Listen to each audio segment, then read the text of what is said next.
Good morning, ladies and gentlemen. Welcome to the annual conference of the Asian Content Business Summit. I'm Helen, the MC of today, and this is my partner, Vanessa. Good morning, everyone. ACBS is a platform where all the stakeholders in the content industry gather together to share experiences, policies, and trends. ACBS holds annual conferences in different Asian countries. So first of all, let's take a look at our past ACBS events.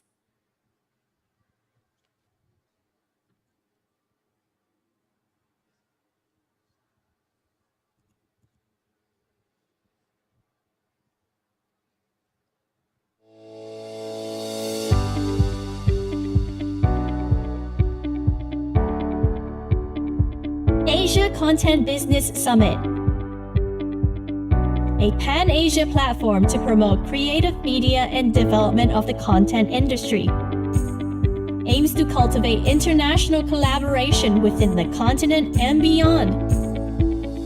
Its members hail from China, Hong Kong, Indonesia, Japan, Korea, Malaysia, the Philippines, Thailand, Singapore, and more. Since 2008, ACBS has held annual meetings with member countries and guests from public and private sectors to share their experiences and the latest news on technology, education, finance, production, and distribution. ACBS has also held conferences hosted by member countries such as Indonesia, China, and Japan. The hurdles posed by the COVID-19 pandemic did not deter ACBS from hosting meetings. Instead, ACBS held conferences online and even hosted competitions such as Project 19, a short film contest on the topic of the COVID-19 pandemic. Recently, ACBS has continued welcoming friends from around the world, such as Saudi Arabia, a fellow content industry player who has seen rapid growth.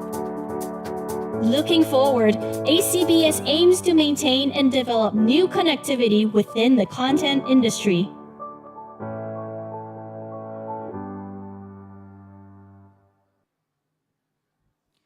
So we are very happy that Hong Kong can host the ACBS conference this year after a few years of pandemic when we cannot gather together. We are grateful to have the support from the Hong Kong government for organizing this event. And Hong Kong being the host, I would like to invite the Undersecretary for Culture, Sports and Tourism, Mr. Rayston Lau, JP, to represent the Hong Kong government to give a welcome remark to all our international speakers and audiences. Mr. Lau, please.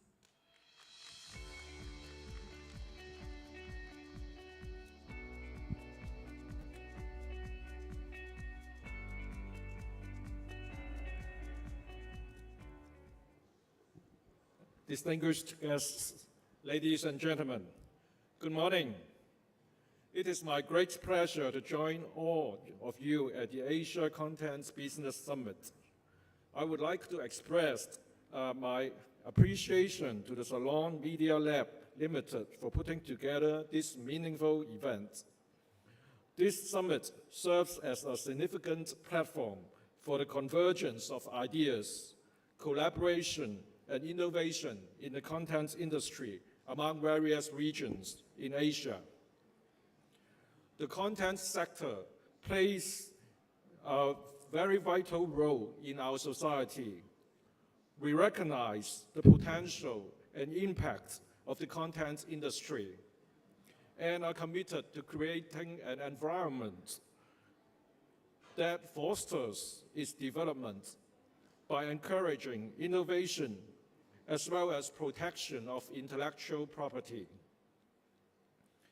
to facilitate the growth of a sustainable and thriving content industry. In the Chief Executive's 2023 policy address, the government will inject $2.9 billion into the Create Smart initiative and about $1.4 billion into the Film Development Fund, totaling about 4.3 billion Hong Kong dollars. The injection demonstrates the government's determination to promote the development of the cultural and creative industries, as well as the film industry in Hong Kong. The injection provides strong support for the implementation of the schemes under the Create Smart initiative and the Film Development Fund, which are also conducive to content production and distribution. We are pleased to see that ACBS has dedicated its efforts over the past years to promote the development of Asian content industry. It offers a valuable platform for industry stakeholders and content creators to come together, sharing insights and discussing strategies and possibilities to harness the full potential of Asian content.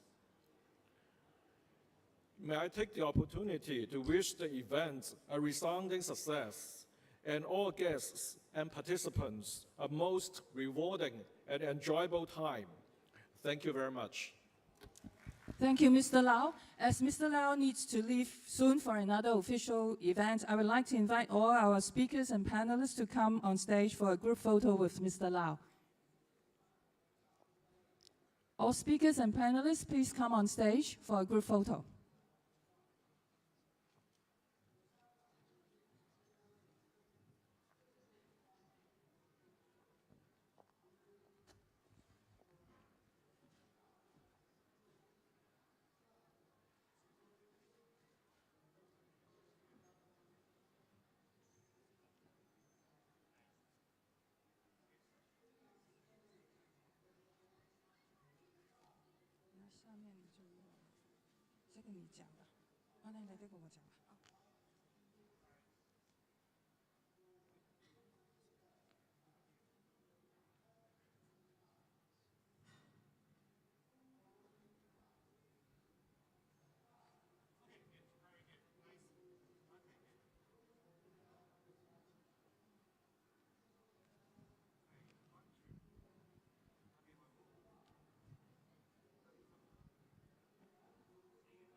Okay, thank you, Mr. Lau, and all our speakers.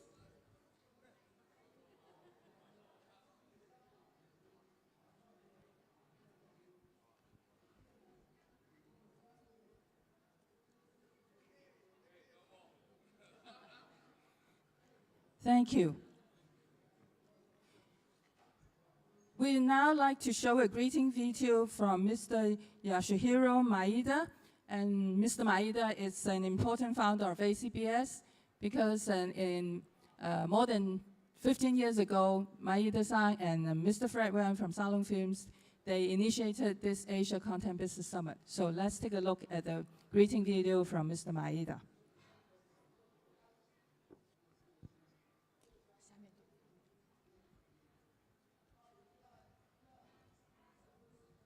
And congratulations to ACBS 16th meeting in Hong Kong.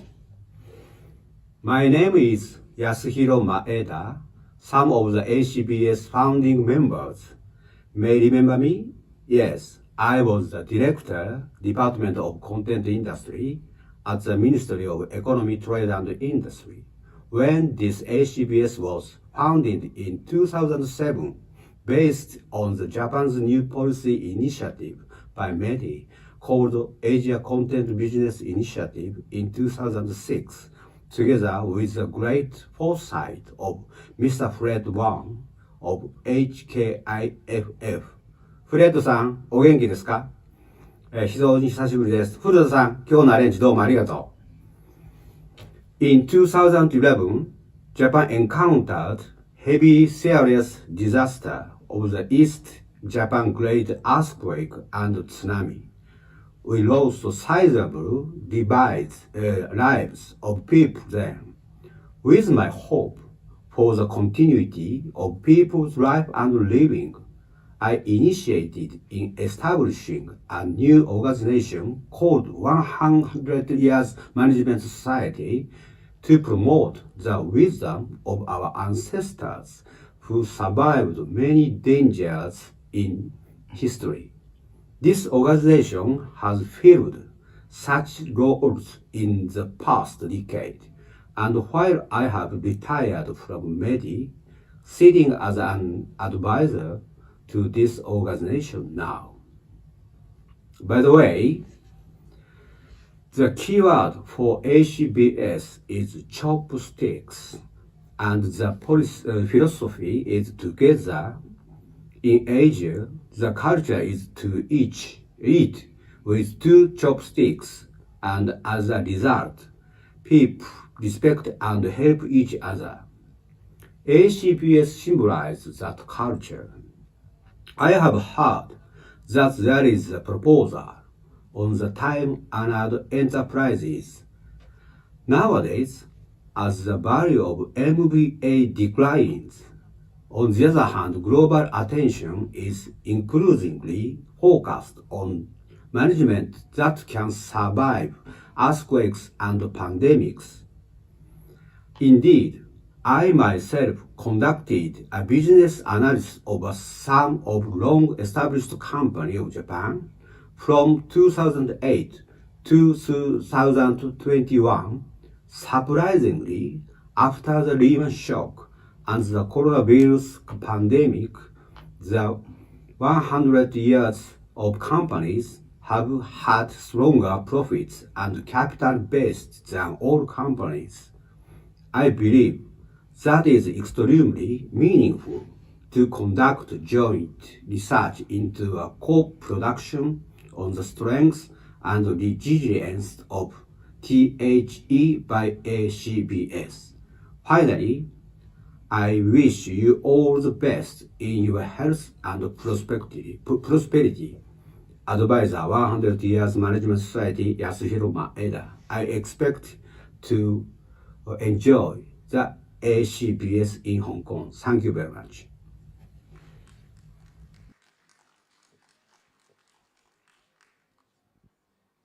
Now we will start our first sessions with keynote speakers. I would like to invite our first keynote speakers, Dr. the Honorary Wilfred Wong, GBM, GBS, JP, Chairman of Hong Kong Film Development Council, to give us a presentation. Dr. Wong, please.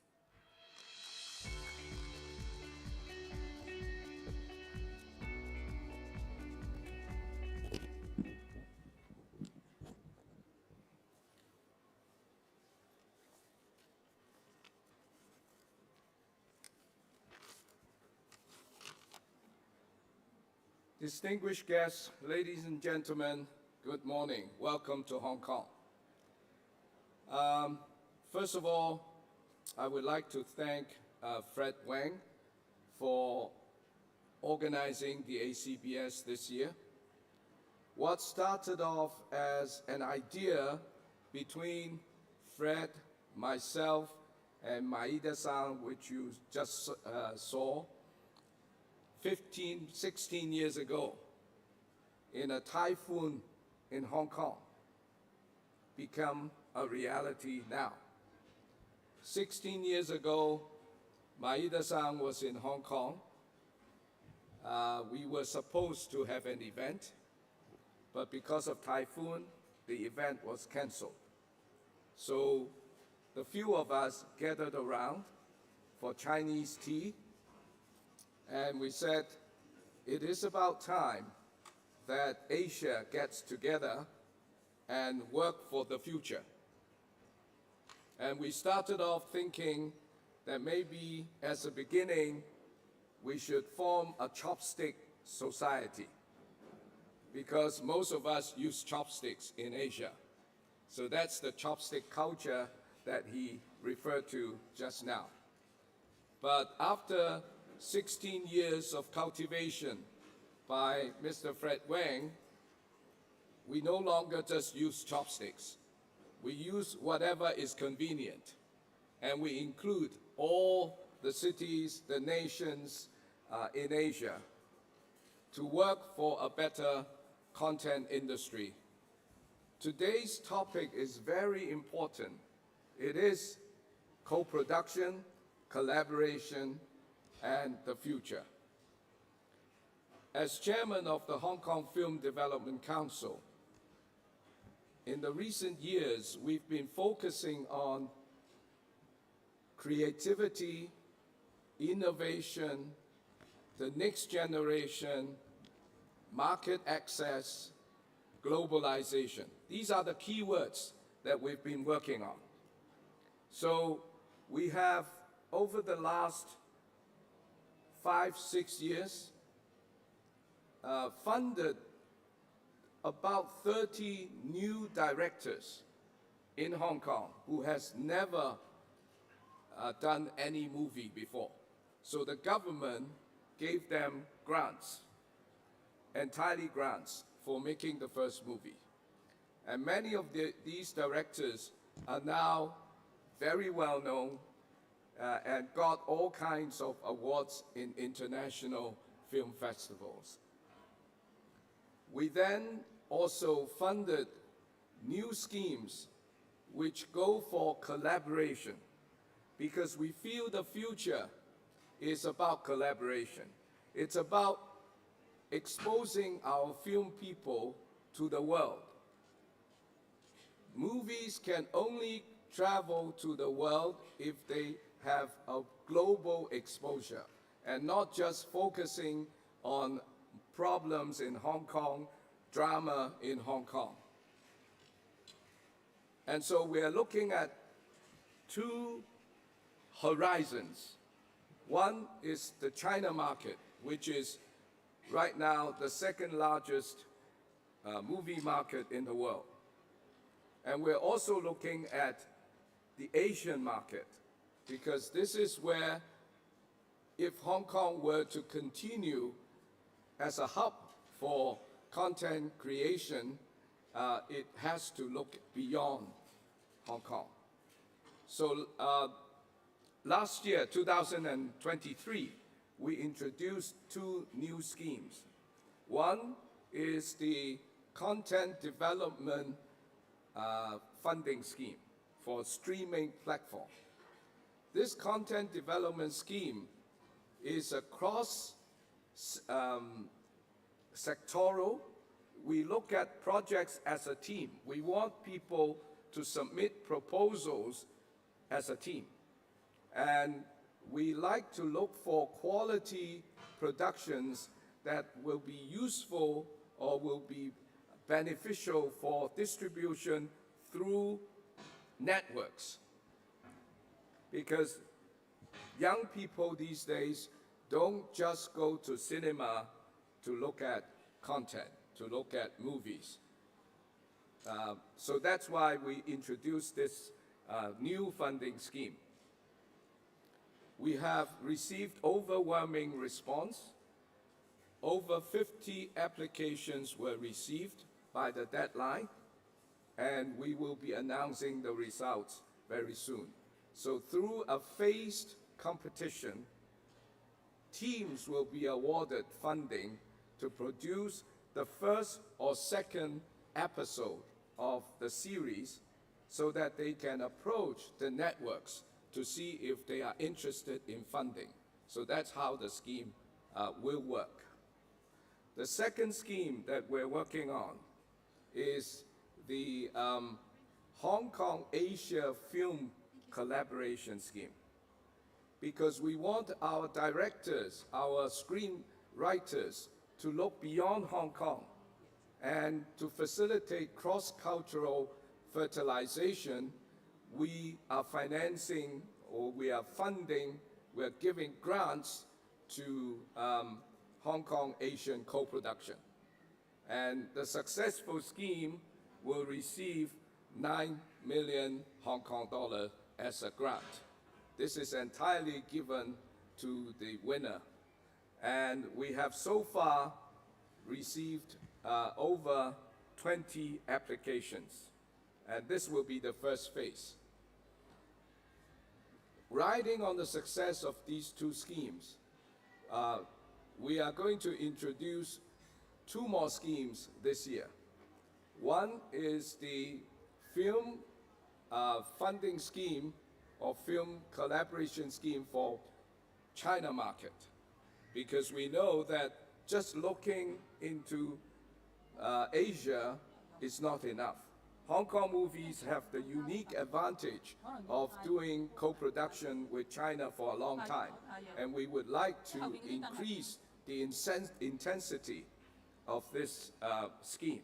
So by financing or investing in movies that has a China focus, we will be giving a standard $10 million for the investment into successful projects.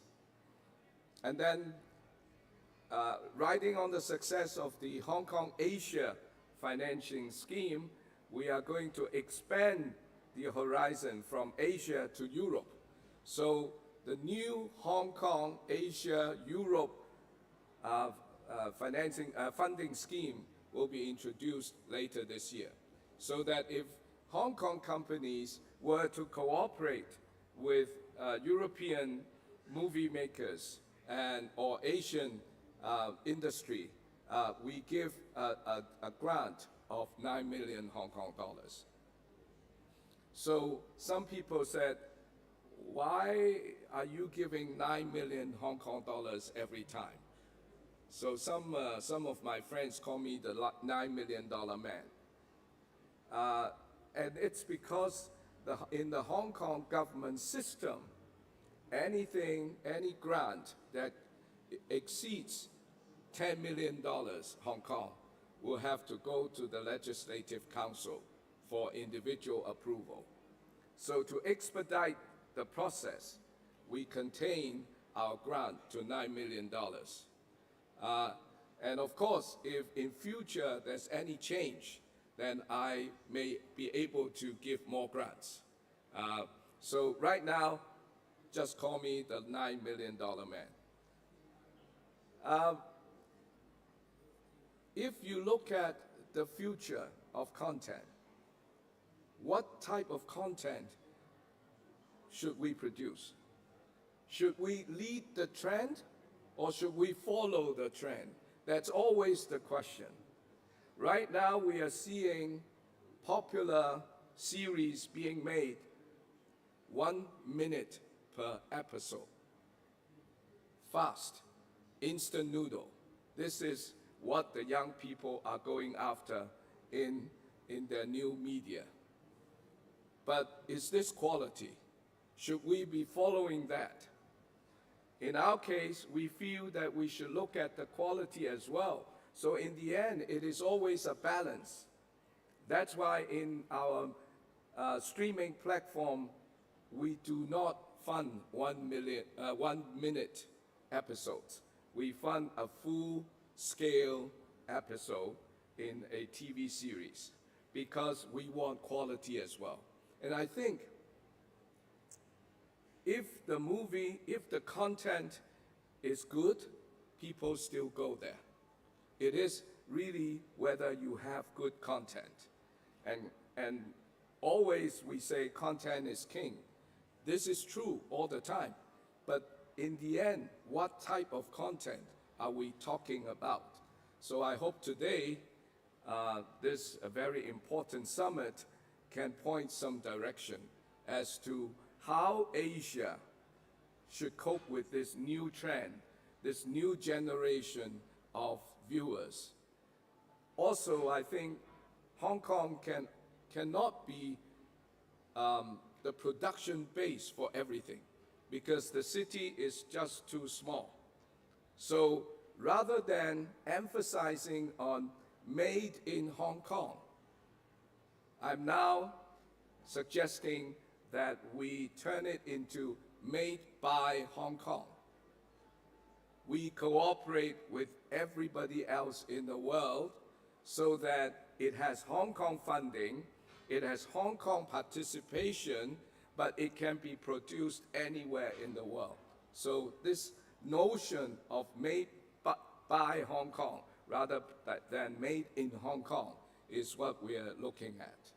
So hopefully with this notion, we can open the door to markets all over the world by cooperating with different countries in Asia, by soliciting the help of producers and actors, both behind the scene and in front of the scene, we will be able to gain access to all these new markets that we have not been able to open the door before. So I would like you to help us by contributing ideas on how Asia together can work for a new market, enlarging market, and for richer content for the younger people. Because 2 nights ago at the Asian Film Awards, of which I'm also the chairman, we specifically introduced many young actors from all over Asia, rather than relying on just the well-established movie people. We want the young people to come to the front of the stage, because in future, they are the creator. They will be the future. And I hope that this Asian Content Business Summit will point us the way, and I will be watching the dialogue very carefully so that I can learn from you all. So thank you very much, and please enjoy the content. Thank you. Thank you, Dr. Wang. Thank you, the $9 million man. Let's welcome our next speaker, Ms. Charlene Pling. Ms. Charlene Pling is the Deputy Team Leader of Entertainment and Media, Western Alliance Bank. Please come to the stage for a presentation. Well, just a reminder for the audience, we have a questionnaire on your seats, so please complete the questionnaire when you leave, and leave the questionnaire at the reception desk at the entrance. Thank you. Good morning and welcome, and I'd like to thank the ACBS and Fred Wang of Salon Media for inviting me here today to speak with you regarding the exciting world of co-productions. I'm the Deputy Team Leader of the Entertainment and Media Group of Western Alliance Bank, and Western Alliance Bank is, sorry, which is my next here? Oh, there we go. I'm just learning how to use this. Western Alliance Bank is based in Phoenix, Arizona. Our branch, the Entertainment and Media Group, is based in Beverly Hills near Los Angeles, in the heart of entertainment country. We have lots of subsidiaries in the Western US, and we also have a lot of different divisions that specialize in different areas. So we are very used to working in very detail-oriented with regards to special industries.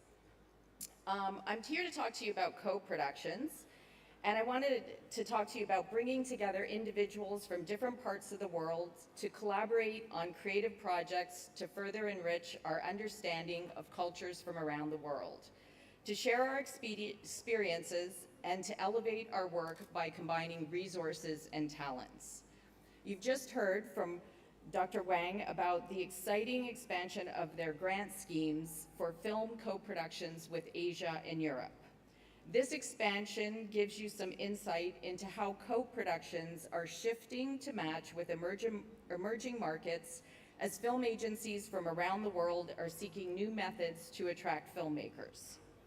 We're also starting to see a resurgence of countries setting up their own programs to encourage co-productions and financially support them. In my presentation today, I've included a slide at the end which shows you a number of the countries that have entered into official co-production agreements for this purpose. There are many other countries that have not entered into official agreements. Those would fall under the co-ventures sector, but they still support producers through a variety of offerings, including meet and greets, for producers looking for foreign partners, location services, attendance at markets such as here we are today, and many off-screen services in addition to financial incentives. I myself have a long history of working in the co-production world spanning more than 25 years. Prior to my career in entertainment and media financing, I was part of an actual film production company that always looked for opportunities to co-produce because we could see the benefits. I learned firsthand what those were, but along with those came challenges. So I want everybody to keep in mind that you can't just look at co-productions as a source just to get revenues. You have to think about everything that goes into them and what is best for your individual product. I saw how sometimes languages can be a barrier. It's great to work together, but you also have to take into account, what your partner is looking for as well. So in one example that we had, I was working at this production company, and we decided to do a co-production with Spain. Now, none of us spoke Spanish, and they didn't speak English. So we learned that French was our common language, but none of us spoke that very well either. So you can just imagine how that went. We had some really hilarious situations trying to connect technical aspects of the film production, but we got through it. But it did show us that we have to really understand our partners really well and strive to prepare in advance before we get into those situations. Prior to working at a film production company, I'm Canadian, by the way, even though I'm living in Los Angeles. I was with the Department of Canadian Heritage, a government body that oversees all of Canada's treaties for the official treaty co-production part of that. And I was working at the Canadian Audiovisual Certification Office, which is the federal government in Canada that certifies productions for tax incentives, something that I think you're all familiar with and you're starting to hear about and see. So Canada was a leader in co-productions with over 60 treaties and memorandums of understanding. So while I was working with CAVCO, we had many opportunities to look at these co-productions in depth to see what was working and what wasn't. One of the, there were many benefits to it. We saw a lot of award-winning movies come out of that, but we also saw some problems, and I always want people to be aware of those. Forewarned is forearmed, as they say. So one of the, issues we saw was that some countries who don't have co-production treaties want to take advantage of the benefit of these official co-productions, but it doesn't always work. So you really have to think about that, and you have to maybe look at the alternatives to do co-ventures or service productions as an alternative. In one particular instance, I remember we actually had to decertify a production that came in as an official treaty co-production, but what happened is after they got their initial certification, they changed all their documents the very next day to give all their rights to a non-treaty partner, which was completely against the spirit of the treaty. And so they ended up losing their tax incentives, losing their co-production status and all the benefits, and also, got themselves into a little hot water with all of their buyers because they were no longer considered a Canadian product. So one of those things that you have to watch is everything has to be according to the rules, and so you really need to learn and understand those. As a banker, I'm actually working with producers who are financing co-productions. And I think a lot of times, one of the things you have to keep in mind is what goes into working with a partner. Many producers, producers are resilient. They work really hard to make things work. It's always, how do we get to a yes? That's how we see it. How do we get to a yes? But you can't get to a yes if you're trying to force it into the box. You have to really step back, take the time, put everything together, because there are a lot of costs involved in a co-production. You may get some benefits, financial benefits, but you also have to think about the time and the investment in that, and the additional costs for having multiple companies involved, multiple countries, multiple time zones, various currencies. There's a lot that goes into a co-production. Then there's the tug and war of the creative. Who's in charge? How much are you in charge? Who gets to, lead the direction of everything? And so working as a partnership is something that is much more than just a technical put it on paper kind of thing. So since there can be tensions between cultural and economic objectives when you're trying to do a co-production, I think the co-production agreement is the starting place where you should really spend your time, talk to your partner, go through the motions, talk about the things that have gone well and gone wrong in previous productions so that you can address some of them up front. Get to know how they will handle difficulties and how experienced they are. So I always recommend that you ask yourself a number of questions before you embark on a co-production. Does my co-producer share my vision? Are they good partners? Do I trust them? Have they successfully co-produced before?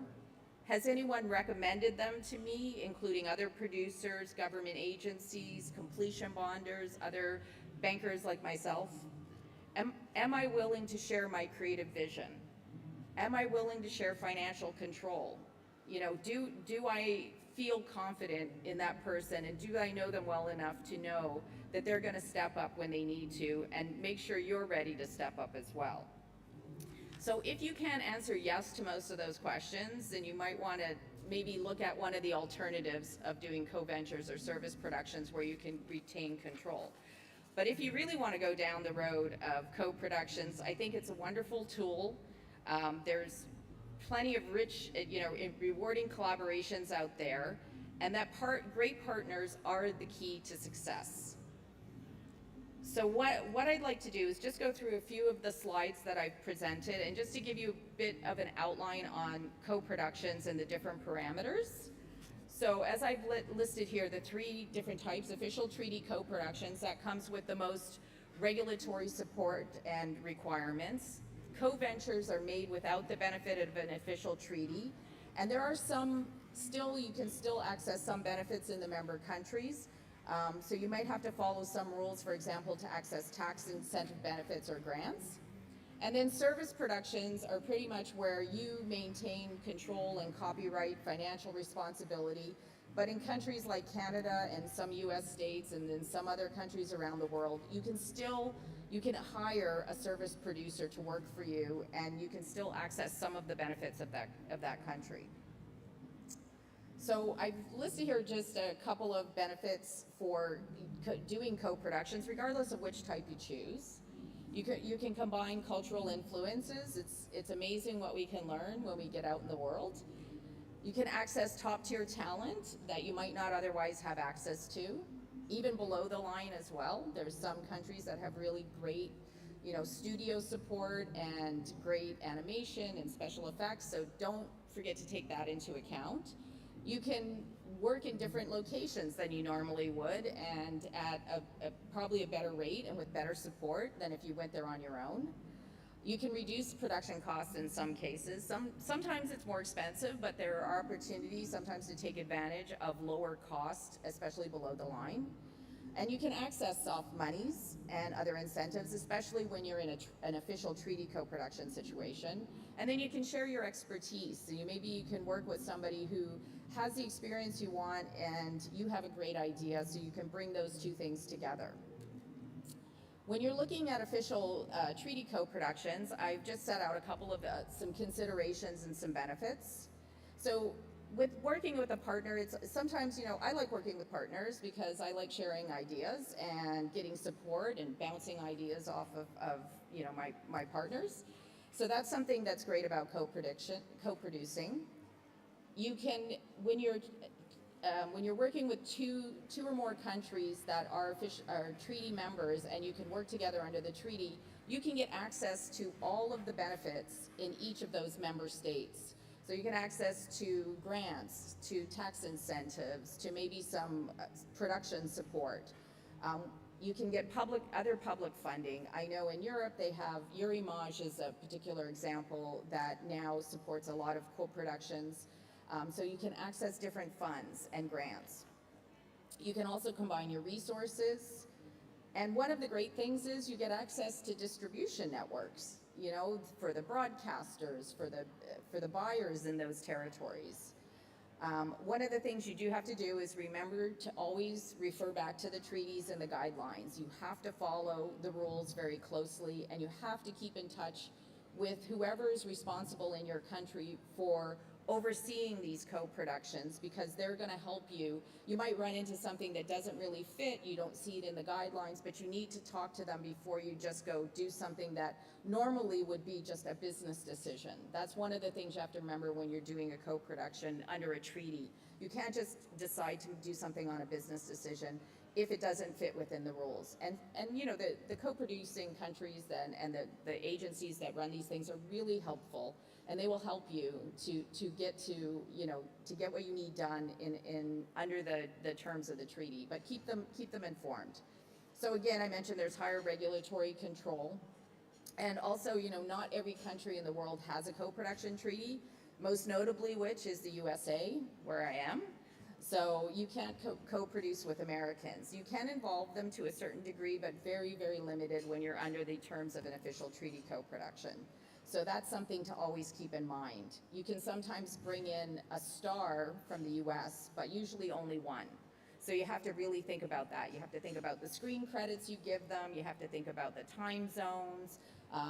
And I've listed a few things here, just different languages, services, logistics of moving between the countries. And you also have to check to make sure if you're doing a film production or a television production, because they're not always, oh, I'm running out of time here. So this slide, just if you guys want to take a picture, it just gives you some of the things that you need to do when you're doing an official treaty co-production. And that's really just making sure that you're following all the rules, and every country has their own benefits that you can find usually on their websites. Co-ventures, kind of a little bit like treaty co-productions, but the opposite of regulatory control. So you have really a lot of flexibility there. And service productions, as I mentioned, you can still access tax incentives and different things, but you know, again, just always check the rules. One thing for financing, what I always say, you really need to work with somebody who has experience with co-productions. You have to think about currencies, completion bonds, legal fees, timelines of closing. It's always more expensive. Everything will be more expensive from a financing point of view when you're adding in these extra layers to the co-production schemes. And as I mentioned here, I highlighted a bunch of the treaties and memorandums of understandings, and I want to just say this is not exhaustive, but there are quite a number, as you can see on there. And if I've omitted anybody, I apologize, and I know there's new stuff coming up all the time, and so I'd like to encourage everybody to continue to, you know, work with their countries and their film agencies and to do more of these co-productions, because I think they're a fantastic opportunity for everybody. So I'd like to thank you for your time today.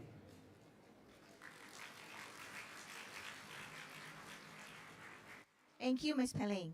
Our next speaker, Ms. Ayako Kudo, is from Japan Ministry of Economy, Trade, and Industry. Ms. Kudo, please come on the stage for your presentation.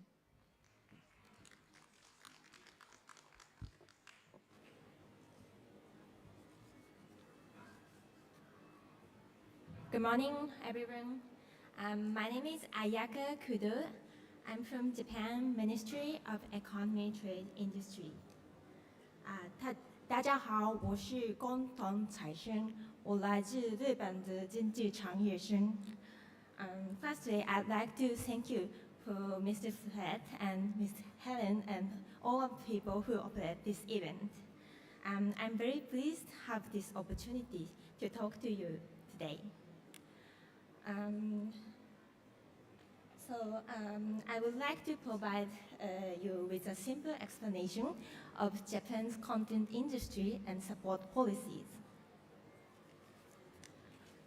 Firstly, this is a graph that shows transitions in the global content market. As you are aware, the size of global content industry is undergoing sustained growth. Also, this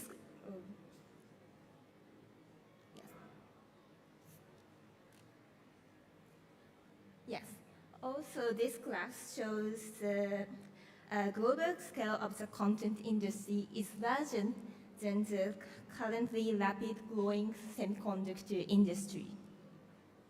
So as further development in the field of content can be expected, Japan hopes to proactively promote Japanese content to overseas customers.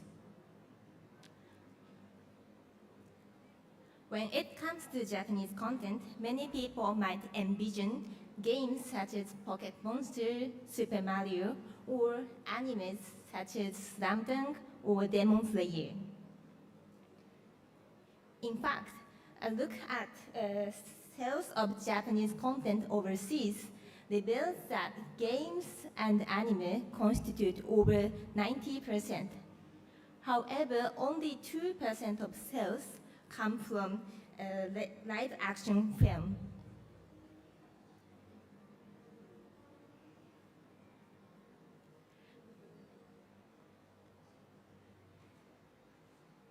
Perhaps some people may have seen the live-action film, live-action version of anime such as Meiji Swordsman Romantic Story and Umizaru.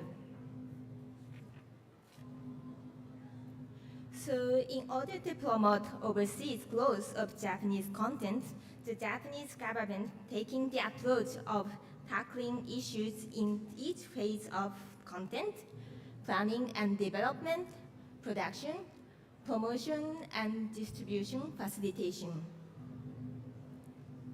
In particular note, policy implementation is divided into 4 sections, and creating opportunities to overseas, support for growth of excellent quality content in Japan, working together with foreign countries on content exchange, and support for measures to tackle pirating and ensure genuine works are distributed.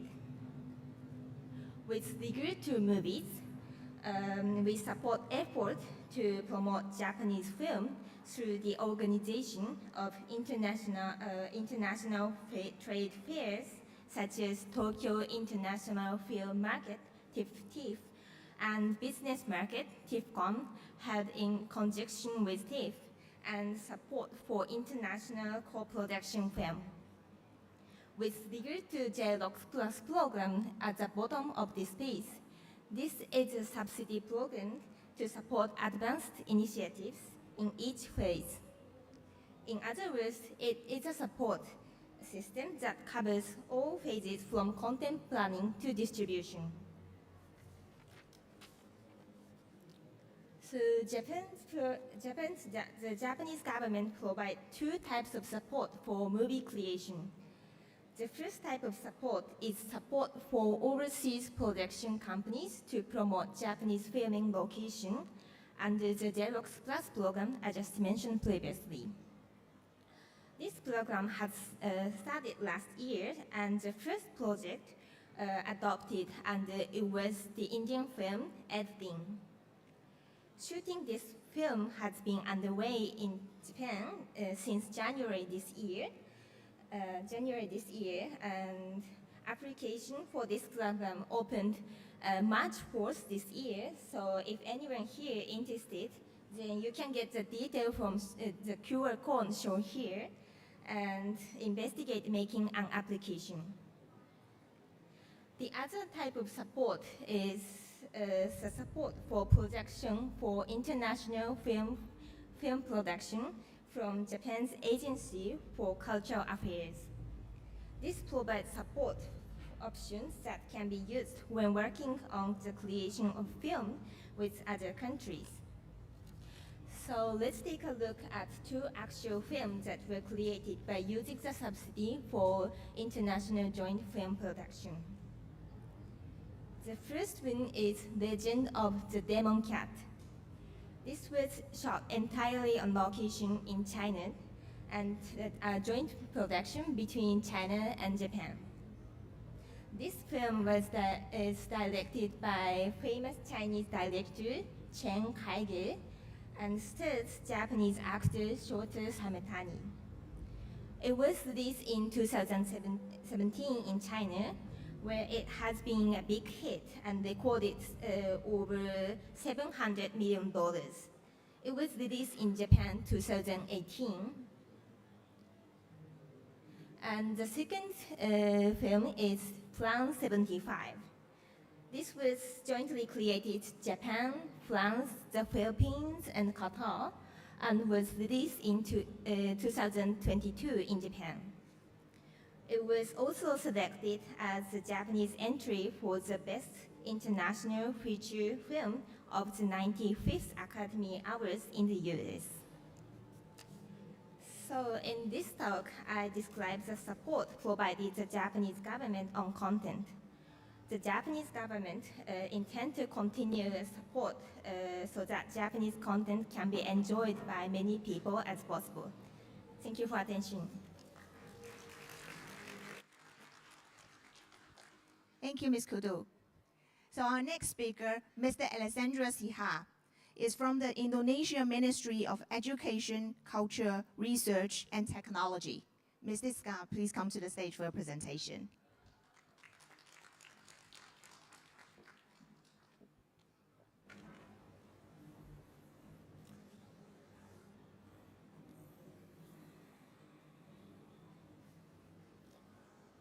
Good morning, distinguished guests, Mr. Fred Wong, friends from ICBS.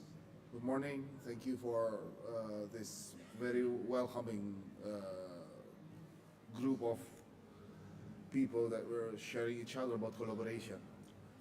This morning I want to talk about the very big opportunities in doing co-productions with Indonesia.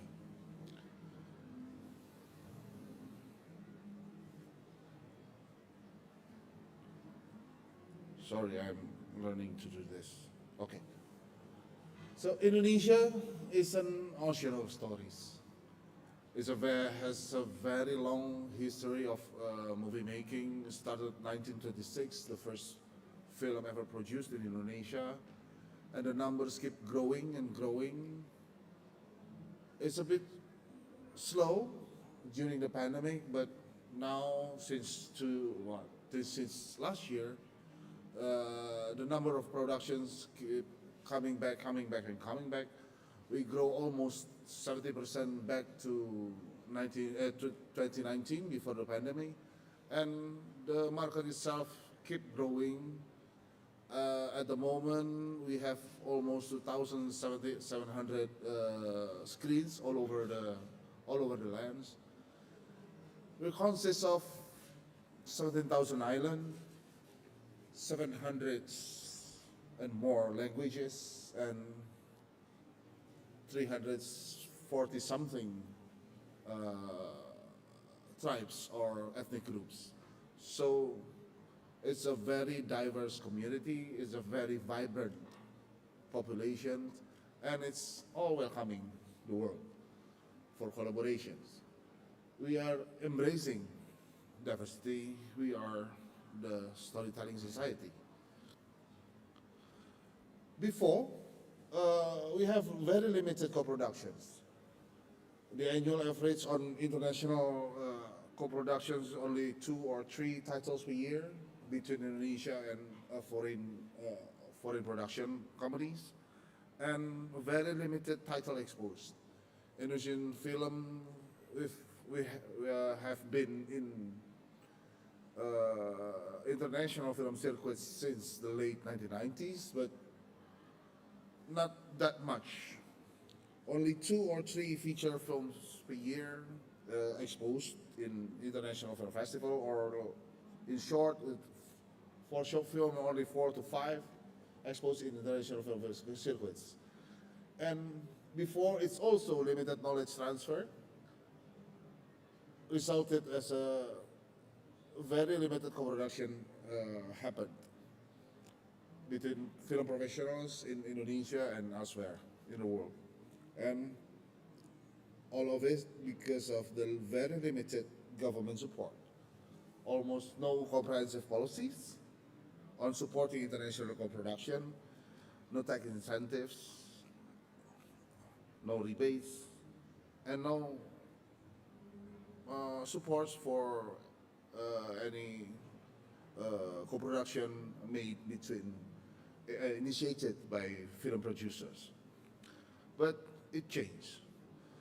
Since 2019, 2018, 2019, the Ministry of Education, Culture, Research and Technology been leading the changes and in creating better film ecosystems.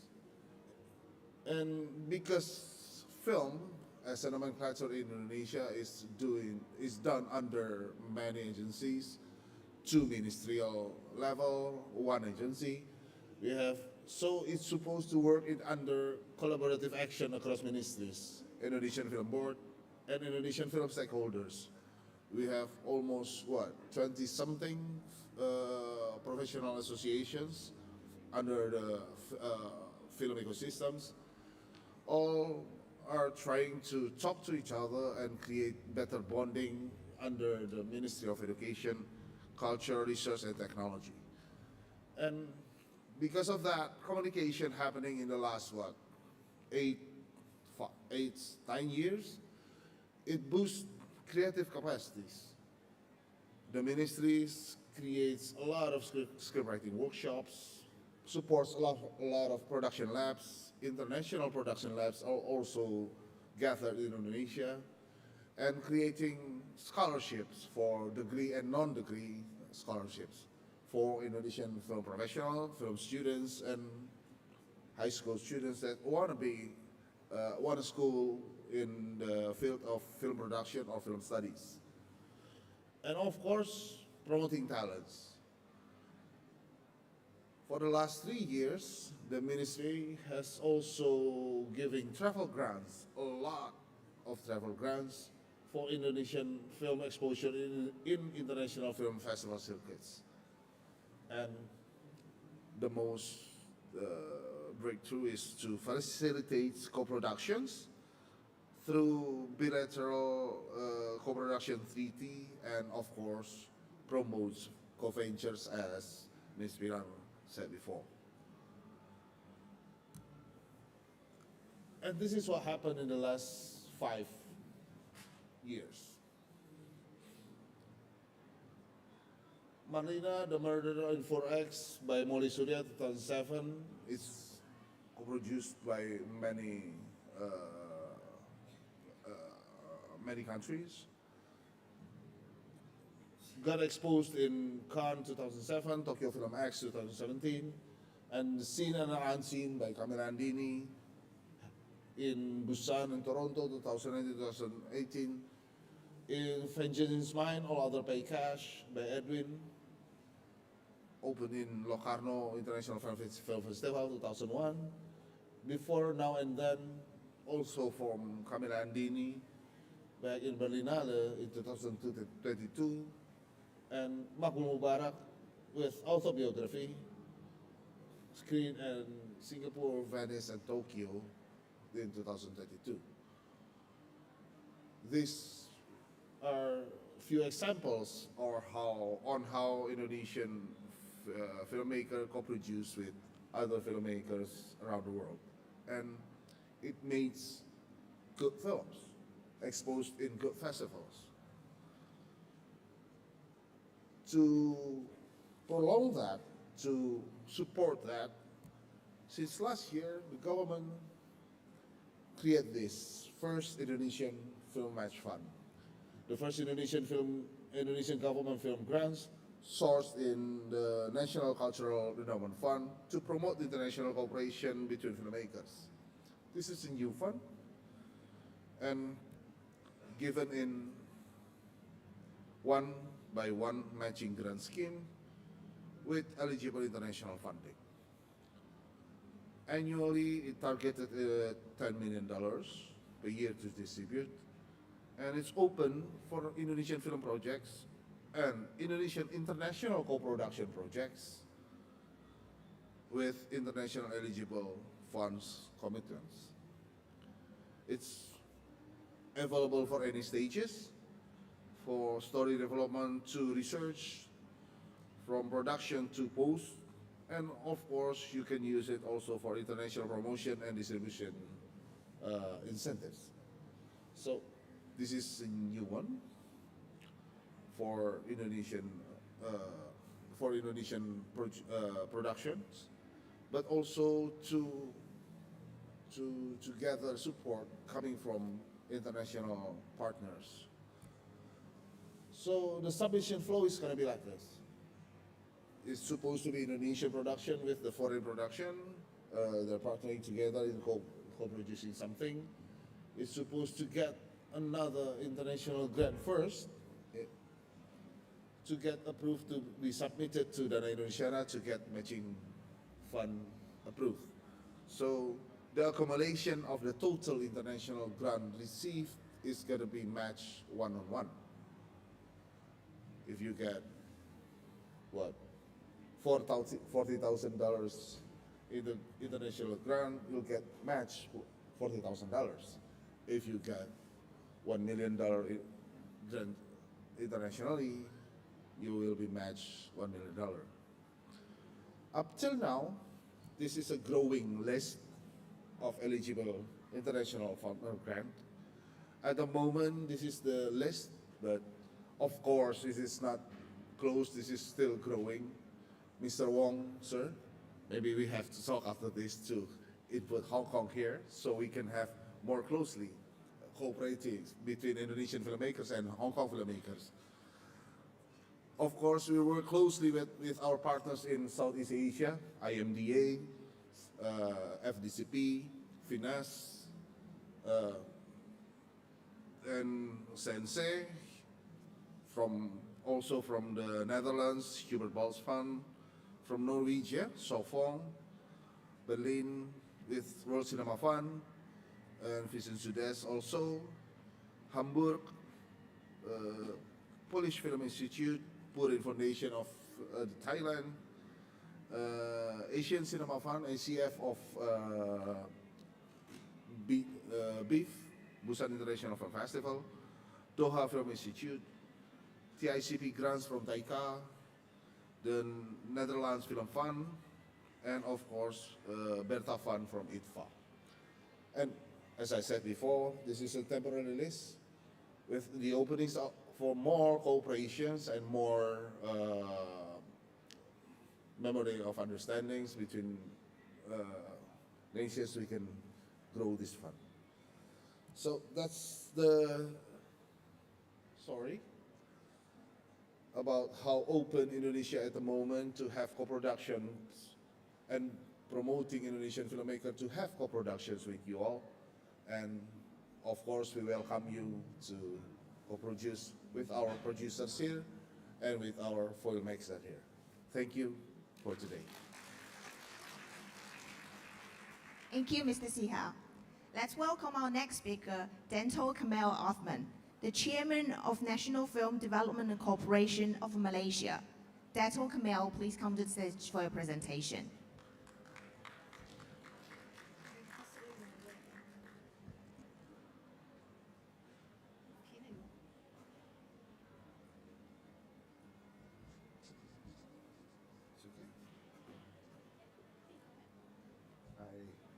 I can go ahead. Okay, very good morning, Mr. Fred Wang, Mr. Wilfred. Ladies and gentlemen, my name is Kamel. I don't think the photograph there do justice because it looks like I've just woken up, but it's okay. Very happy to be here in Hong Kong and to all my colleagues in ACBS. I humbly stand here to present what is basically what our perspectives right now on co-productions in Malaysia. Next, please. So, am I?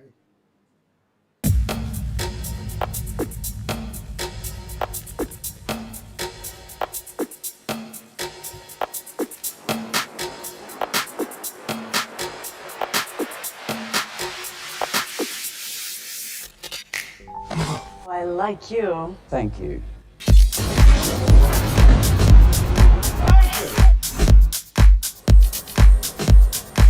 Very nice.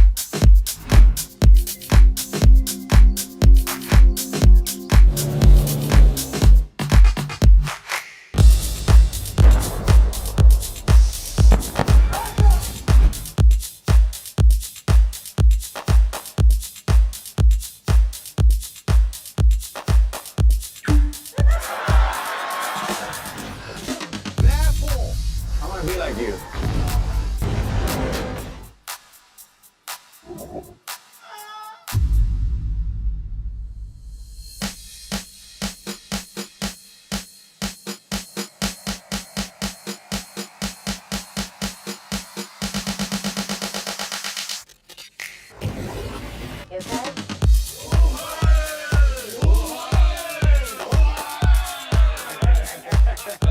Must be nice. I expected more from you. I agree. No.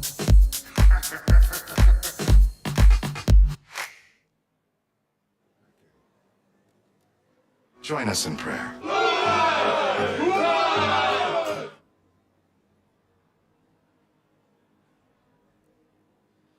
Okay, that was the promotional trailer for our studios in Malaysia, which is in the south.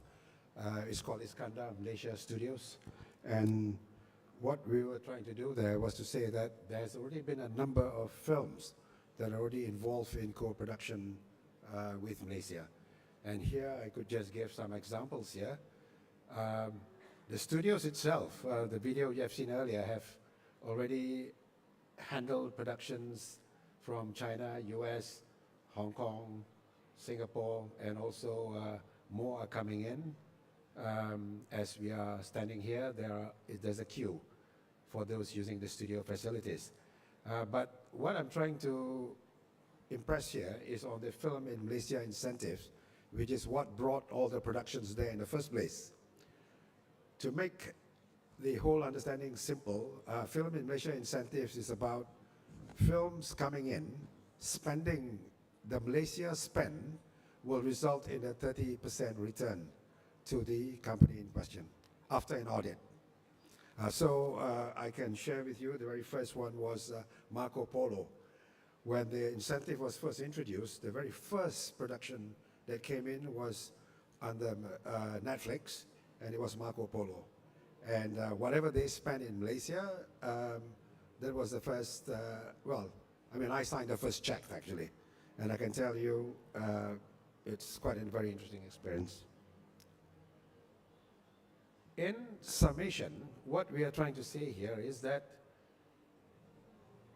we are actually thinking for some of the bigger productions that we are facing, perhaps members of the ACBS can be part of our evaluation team, because we are getting more and more requests for what we call epic size productions that are coming in, costing a lot more than what we are able to manage by ourselves. So that co-financing models will have to be developed. It's nothing more and nothing less than we are one of maybe 4 or 5 consortium, in a consortium, that can produce wonderful epic-like films, especially those dealing with Asian history. We can also leverage on centers of excellence in all ACBS country. Like we are in the midst of policy formulation, and we are looking at the best practices in Japan, in Hong Kong, in Indonesia, also in Singapore and the Philippines. Oh, this seems to move on its own accord. Maybe I press it, but let me get back to the summation. Yes, we would like to,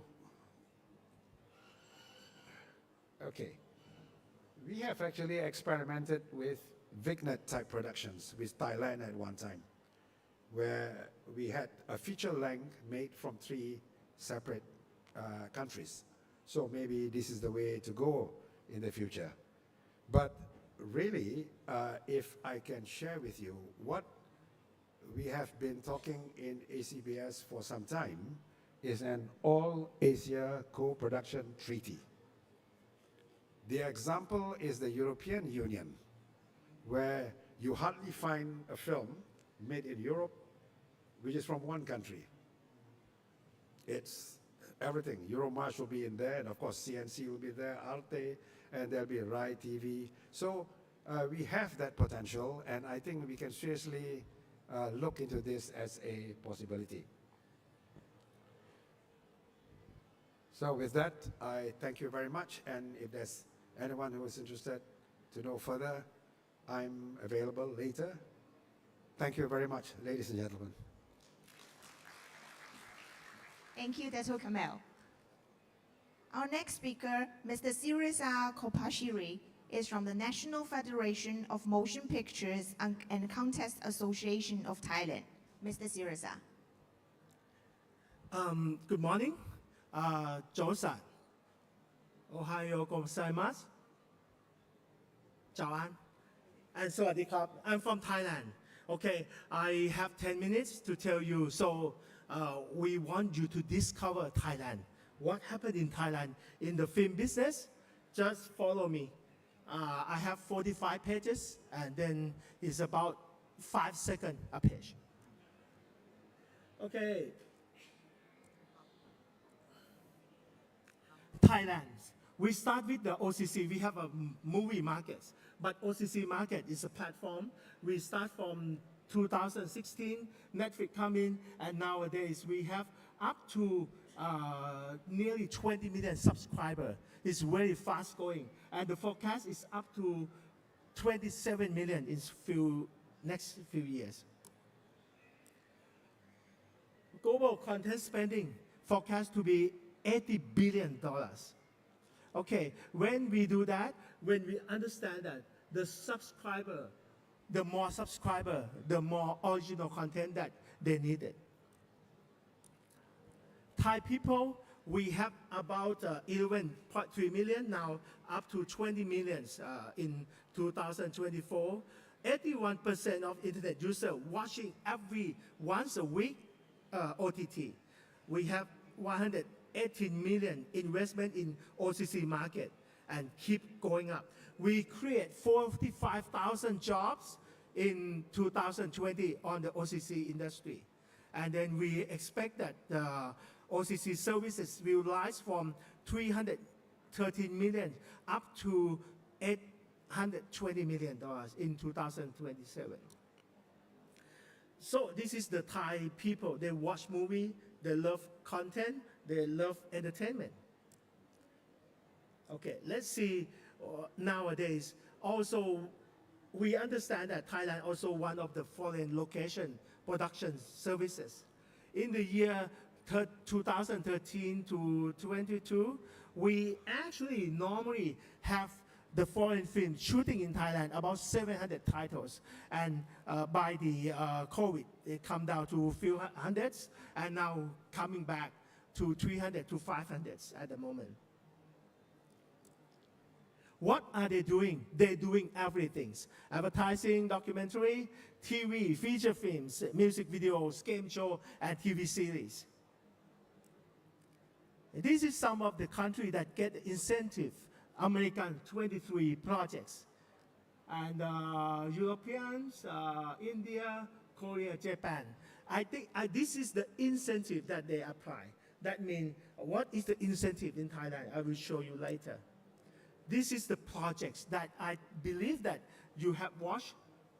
F9, Extraction, and then many Netflix story and movies.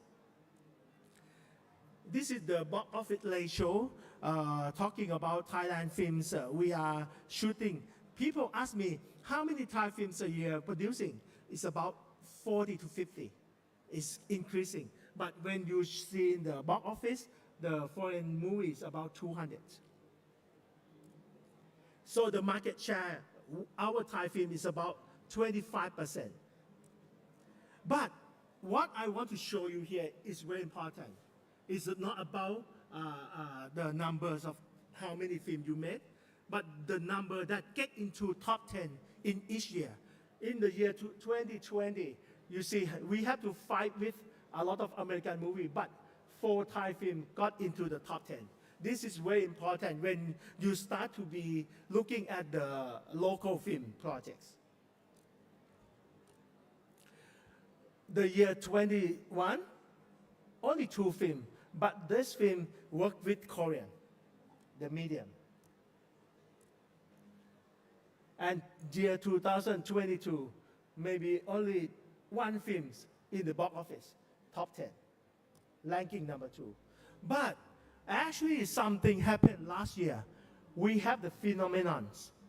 Many Thai films to pass by 100 million baht. That's considered a good film and very success. But actually last year, one of the film called Undertaker, grossing now 800 million so far. Dead Whisperer in October, 460 millions. And Four King, Kunpan, all this number is about Thai film that surpass and making a lot of money. But also, please look at this. When we see what is the success film, we see how many days they hit 100 million. So I show you some of the numbers. Dead Whisper only take 4 days to get to 100 million, and then they keep running 6 days, 30 days, 3 days, something like that. And then in this market, Peanut Part 4 is hitting 150 million in only 4 days. Okay, so this is what we are telling you, that many people loving watching Thai film. But if you look at that, many is horror film, comedy, and action. I welcome you to work with us. Next, I would like to spend few minutes from now to talk about the incentive. I believe that many people who love film always think that, hey, how can I work with Thai? I think this is a good chance because of ACBS. Let's do something together. We are having this process on application. I don't want to fight with Malaysia. Malaysia is a good friend, so we should work together. But we offer up to 20%. 15% is the main rebate. And 5% we call additional rebate or merit base. What are we given? So if you shoot in Thailand, minimum spending, local spending 50 million baht or 1.4 million US dollar, you get 50% cash back. Cash, not tax. And then if you want additional, you can hire a lot of key person. What is the key person? DP, actor, actress, and maybe directors. This is considered key person. Or even you go to 5% promoting soft power or tourism of Thailand. We are the tourist country. 3% you can do the tourism designated location, or maybe 2% for the post-production, or 5% if you spend double from 50 million to 100 million. Okay, actually this up to 20%. I hope that we can do as good as Malaysia, but don't worry about 10% of Malaysia and Thailand. When you come to Thailand, that 10% compensated when you stay, you eat, and you have happiness in Thailand. I'm sorry, but we work together. Okay, let's see that 49 projects that got the incentive and have a back, cash back, 33 projects, 4 in consideration, and now another 12 in shooting. Why they shooting in Thailand? We have best film location and world-class studio. We have modern high technology, film equipment. We have professional cast and crew. But we have the best hospitality. I think you know that. Thailand, we open the door for everybody. This is some of the projects that shoot in Thailand. I don't want to go in details of this, and more projects coming. We should work together. And thank you very much. And this is ACBS. I thank you for the team of this Hong Kong, Fred Wang and all these people and the friends. Looking for me at the Thai booth. Sawadee krap. Thank you very much. Thank you, Mr. Sirisa. So our next speaker is Brian Chun. Brian Chun is from Korea. Please come to your stage for a presentation.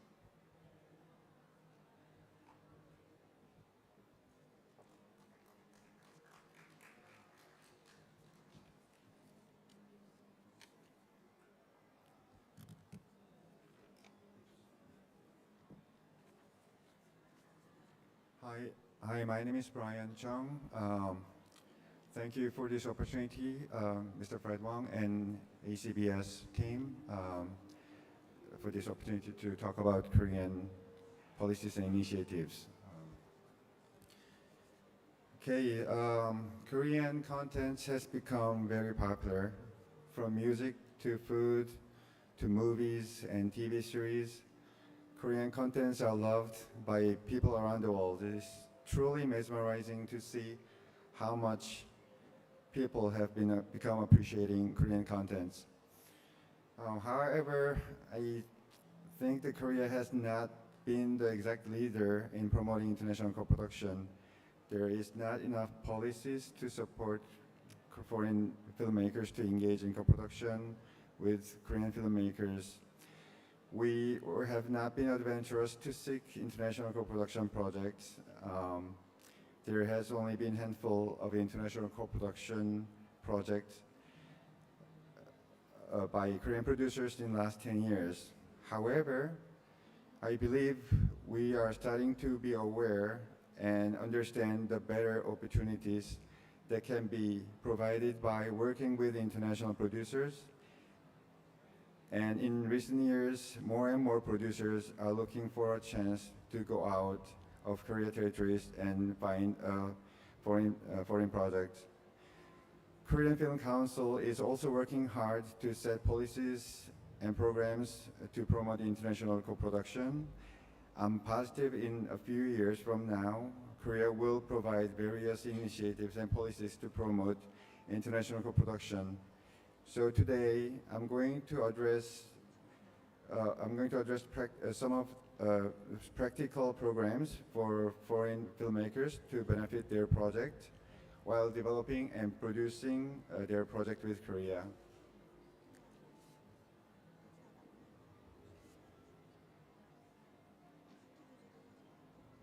Oops. How do I go back?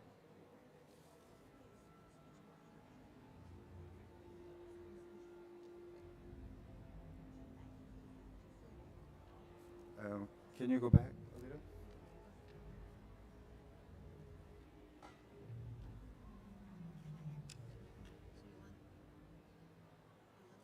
No, this is not mine. This is mine.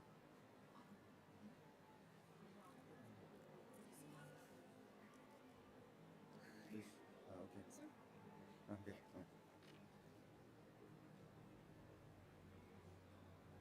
Okay. Okay. Sorry. Okay.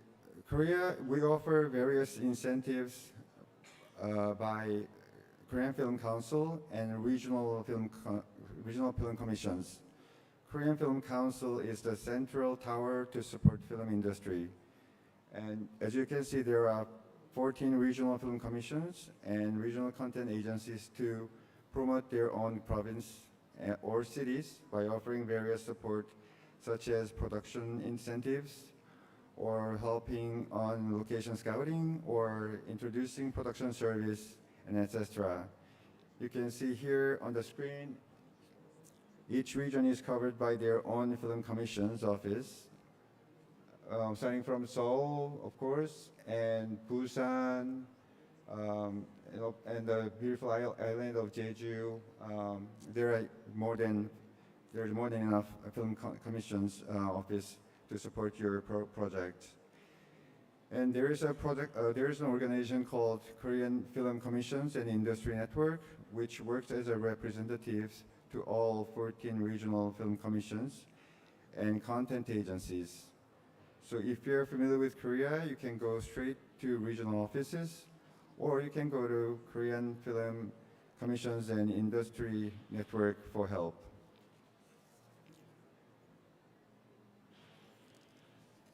So, first I'm going to introduce you the location incentives by Korean Film Commissions. Korean Film Council.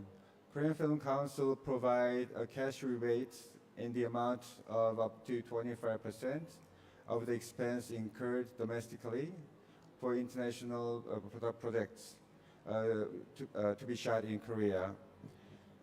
It applies to film, television series, documentaries, but it has to have a running time of minimum of 70 minutes. They provide up to 300 million Korean won per productions, but you have to spend more than 100 million Korean won in Korea to get that cash rebate.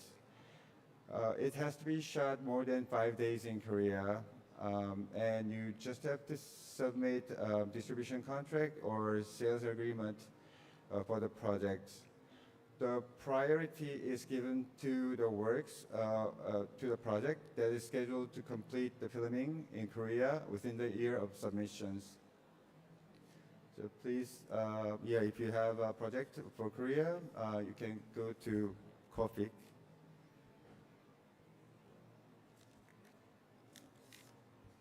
And COFIC also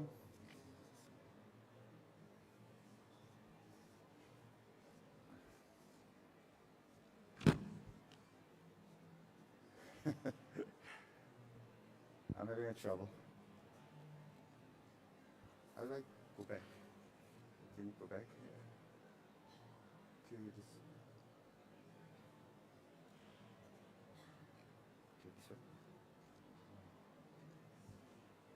Yeah. Nope.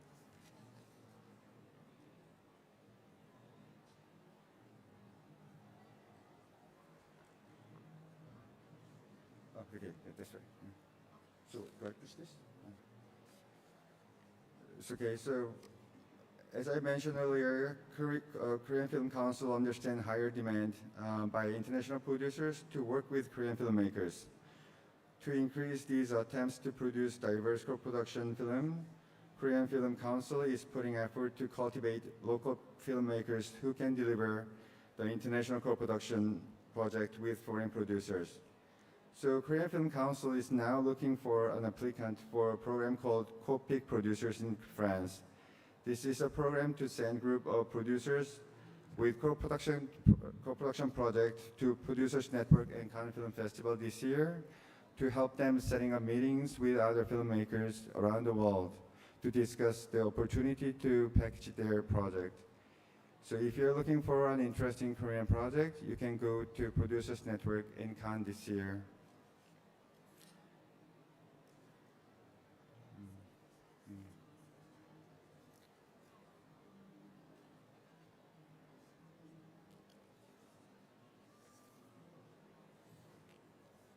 Okay, and there is a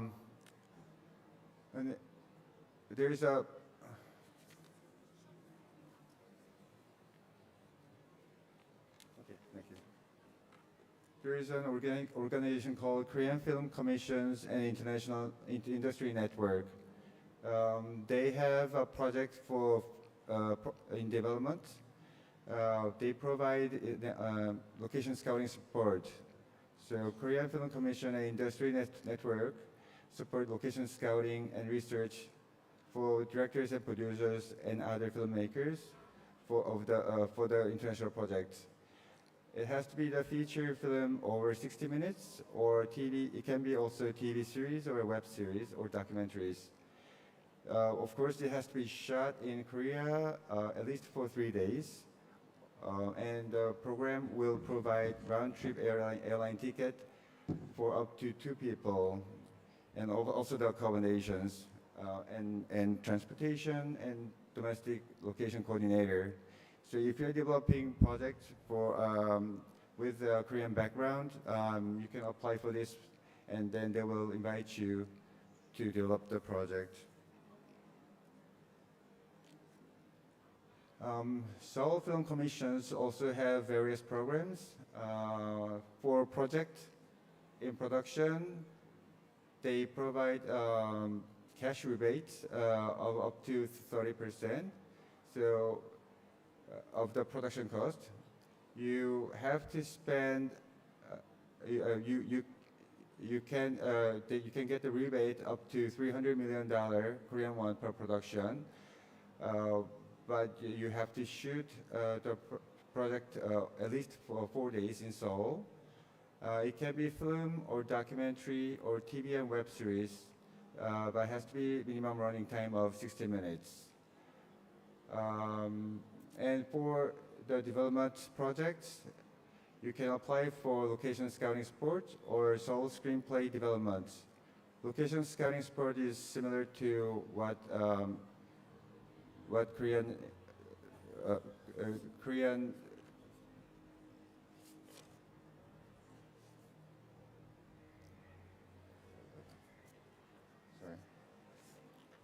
for Korean Film Commission and Industry Network provide. The program assists directors and producers with the project planning to shoot in Seoul. It has to be film and TV series, and they will provide accommodations and airline tickets to invite the producers or directors for the project. And they also provide the domestic location coordinators and transportation as well. For the Seoul screen development,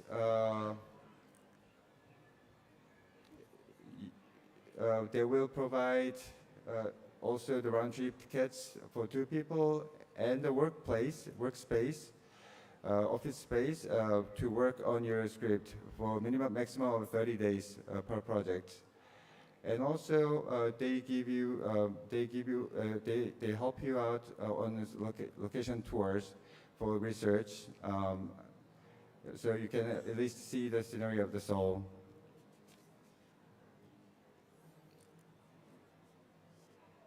And there are also other regional film commissions providing various programs. I want to start with the Jeju Film Commissions. Jeju is very famous for the beautiful scenery. You can enjoy their laid-back culture. In Jeju, Jeju Film Commissions, they provide Jeju screenplay development support. The program will assist Asian projects, feature film, TV web series, documentaries,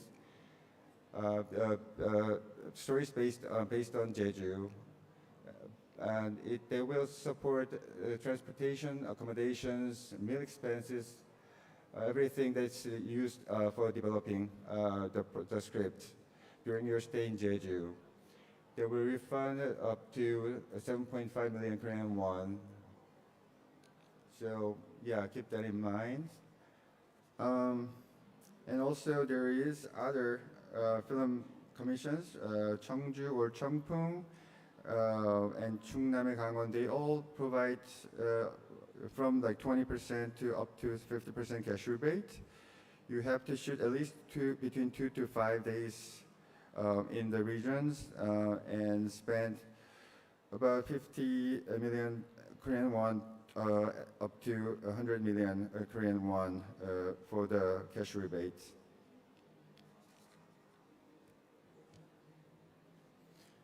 These are the films that was supported by these programs. The Ajumma was Singaporean Korean co-production. That was, I believe that was the very first Korean Singapore co-production, and it was the best international feature film submission for Singapore for Academy Award. And Return to Seoul was invited to Cannes on certain regards and was praised for its story. Sunshine Family was the Philippine-Korean co-production. It was the mixture of Korean director and actor with Filipino crew members. It was shot in Korea, and it benefited from the programs. Hello Stranger was Thai co-production, and it was a good box office hit. And Okja, or a Netflix show, was also benefit from the program.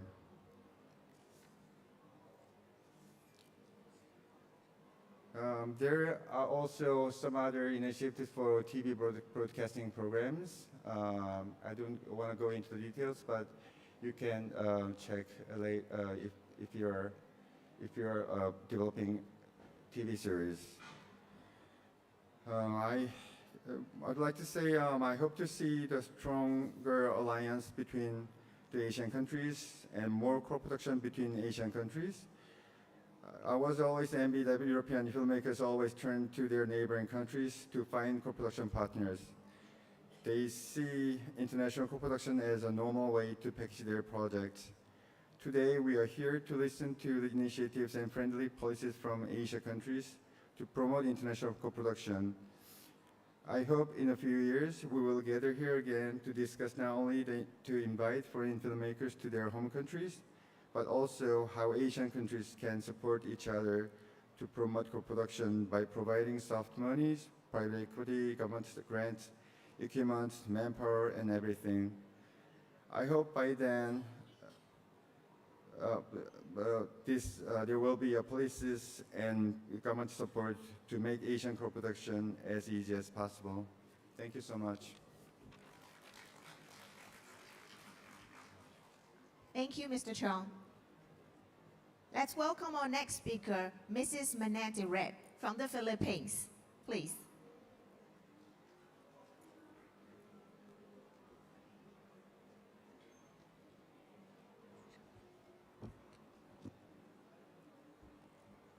Thank you very much. Although I have to say I'm not married, I'm single. Good morning, everyone, and thank you for having me. I'm honored to share with you an overview of co-producing with the Philippines today. To start with, I wear a lot of hats in the Philippines when it comes to the film industry, but today I'm really here representing the Q Cinema Film Foundation, as well as being part of the selection committee for Film Philippines, which is the body in the Philippines that gives grants. The Philippine film industry remains as one of the bustling film communities in Southeast Asian region, with its diverse local talents and creative infrastructures, as well as the avenues of support that it gets from the national and local government agencies.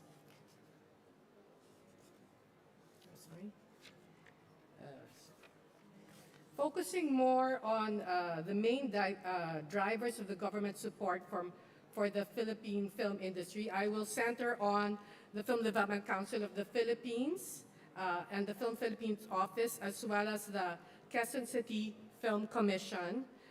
The Film Development Council of the Philippines leads the national delegation to global film markets and film festivals every year, and is likewise mandated to develop an incentive and reward system for film productions done in the Philippines, which is executed through its Film Philippines office.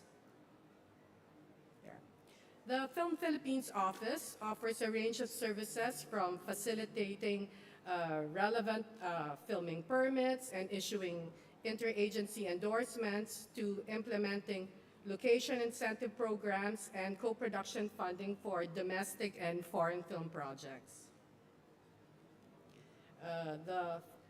The Film Philippines program was established in 2019 as the country's first national incentive. It aims to present the Philippines as a location site for international film, television content production.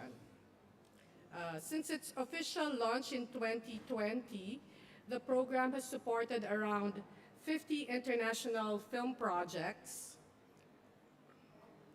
bringing an estimated 2.5 billion pesos worth of revenue through qualified expenditures. The Film Philippines program currently has two incentive programs, namely the Film Location Incentive Program, or FLIP, and the International Co-Production Fund. It also used to have the Asian Co-Production Fund, but now that is also part of the International Co-Production Fund. Yes. So the FLIP is a selective cash rebate that aims to promote the Philippines as a destination for film productions. It provides a 20% cash rebate capped at 25 million pesos or $450,000 US, based on qualified production expenditures incurred in the Philippines for selective projects, with an additional 5% bonus for projects passing the cultural merit test. raising their cash rebate to 25%, capped at 30 million pesos or 540,000 US dollars. Flip, there are several projects that we've already done through Flip, but this is one of them. Flip supported the reality television show Survivor on the second season of its Quebec edition, providing a 20% cash rebate on its qualifying production expenses. I'm not sure if you're aware that most of the Survivor series around the world is shot in the Philippines, in the islands of the Philippines. Also, Flip supported both seasons of Almost Paradise, a Philippine-USA television series co-production with a 20% cash rebate as well. On the other hand, ICOF is a selective fund that positions the Philippines as a viable co-production partner for foreign projects. It offers up to $200,000 of funding for international feature film co-productions. Some of the examples of projects that have gone through ICOF, Coolie Never Cries is a co-production between the Philippines, Vietnam, France, Singapore, and Norway. The program provided funding support amounting to 5 million pesos or 90,000 US dollars. Coolie Never Cries premiered at the Panorama section of the Berlin International Film Festival, where it won the Best Feature Film Award. As mentioned also earlier, Autobiography was featured in several film festivals, including the Venice International Film Festival, and it won the Fipresci Award. And this is a co-production between Indonesia, France, Singapore, Germany, and Poland. And it got 3.5 million pesos or 63,000 US dollars. Locally, there is the QCFC, which is the Regional Film Commission based in Quezon City, the Philippines' film and entertainment capital. It is mandated to support the local film industry. QCFC also provides monetary support and production grants through the Q-Cinema International Film Festival, supporting over 100 film projects for more than a decade. Last year, QCFC has introduced the Q-Cinema Project Market as the official industry arm of Q-Cinema to position Quezon City as a regional hub for regional film business. The Q-Cinema Project Market helps filmmakers and producers to create and expand networks and secure funding support from industry partners. QPM had its successful inaugural run during the 11th edition of Q-Cinema. 19 film projects from the Philippines and neighboring Southeast Asian countries participated, which was a selection from a pool of 65 applications from our Southeast Asian neighbors. In its inaugural run, QPM and its industry partners awarded grants and financial support amounting to 26 million pesos or 500,000 US dollars in total to winning film projects from the Philippines and the Southeast Asian region. Here are some of the films and projects that we gave awards to. And also our industry partners also gave out awards like production, film equipment support, post-production, as well as color grading.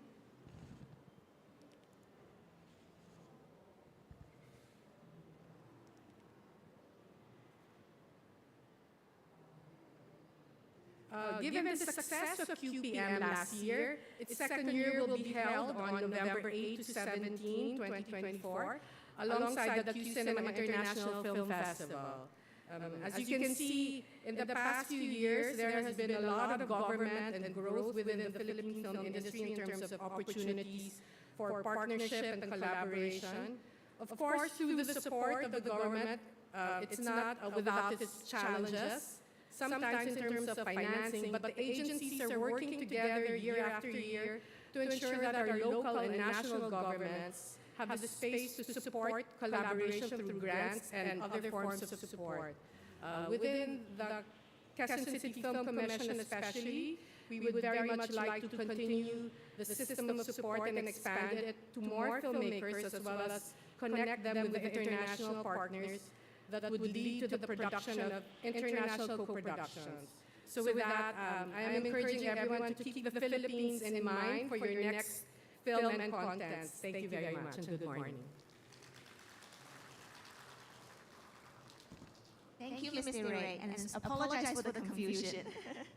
So our next speaker, Mr. Alex Amate, he's from the UK, and he's going to present us about Saudi Arabia's co-production incentives and promotions. Please come to the stage.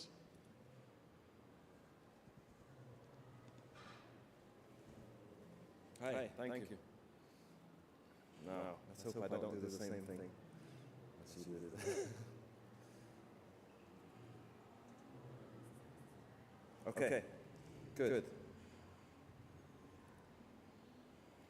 So, just as a quick polite disclaimer, I'm actually not here from NEOM or on behalf of the government. We're doing a very big franchise in Saudi Arabia at the moment, so I was delighted to come and speak about the incentives there, what's on offer, and what's possible, and a little bit about how to get things done there. So, through this, I will quickly touch upon a little bit of background into Saudi, because it's a part of the world where a lot of people have not known much about until recently. We'll go through what's on offer, some of the movies that's been done there, the different organizational bodies, and the facilities that are available, and so on and so forth. So even though there's different locations within Saudi Arabia, you've got Al-Ula, you've got Neom, you can film anywhere actually in Saudi Arabia, but all of them are offering pretty much the same thing, which is 40% tax rebate on your spend in Saudi Arabia. You get support to get your licenses and approvals. You get a variety of lots of unique locations. As you can see, this is one of the desert scenes of Neom, which is really striking rock formations and amazing deserts. And then, of course, the database of professional service providers. So there's lots coming into the region at the moment. Lots existing and lots coming into the region. There's so much hustle and bustle at the moment in Saudi Arabia. And even though there's these phenomenal desert locations for shooting, don't be under the impression that it's just desert movies that you shoot in Saudi Arabia. You can do a film set in New York in Saudi Arabia. But a little bit of background into the region. So Saudi Arabia was, I mean, these places you're seeing here is from Al-Ula, which is from the ancient Nabatean kingdom. This is a 4,000 years old kingdom. If you remember the scenes of Jordan, they have that amazing architecture carved into the rocks. It's a 4,000-year-old kingdom, and this shares the ancient trade route. So Mecca, in the 5th and 6th century, was the center of world trade. It linked Egypt with Byzantium, with Persia, with India, with Axum, and all the surrounding areas. And in ancient Mecca, what they had was they had all the different tribes come and place their gods there around the Kaaba, and they come and they do their trades with all the different races from around the world: Jews, pagans, Christians, Africans, Byzantians, Persians, you name it. And so since then, it was a major cosmopolitan hub. So in Saudi Arabia, you've got, again, as I said, lots of different filming locations. You've got Al-Ula. Qiddiya is worth a mention because a lot of you guys are going to be involved in film and entertainment, but some of you will be involved in gaming as well. And I know this is about film, but it's worth mentioning. Qiddiya, I mean, the vision that's going on in Saudi Arabia is really exciting. And I would strongly advise you to go there and visit. Take part in the Red Sea Film Festival, tour around, get a tour of Neom, visit and be involved and speak to some of the people who are involved in these amazing projects. They're wanting to be the most technologically advanced place on planet Earth, the most cosmopolitan, open, and some of the visions they have for what they're creating there are really, really impressive. But Qiddiya is going to be one of the main centers for gaming and entertainment. And of course you can film in Riyadh as well. They've got the same cash rebate, they've got the same, a lot of the facilities and studios there as well. Neom, I'm sure you've all heard of Neom. This is the line. So this is, I think it's 170 kilometers. And as you can see, there are all gardens on the roof, and this goes right into the sea. So I was on the building site of this back in July. We were doing our scouting for our movie, and they took us to the building site. And it's really mesmerizing. When you're there, you feel the energy, the futuristic energy. Because Neom has done a really good job of hiring the best of the best in the world. The best from US, Asia, South Africa, Australia, and they're all committed to a really big vision of making this place for the future.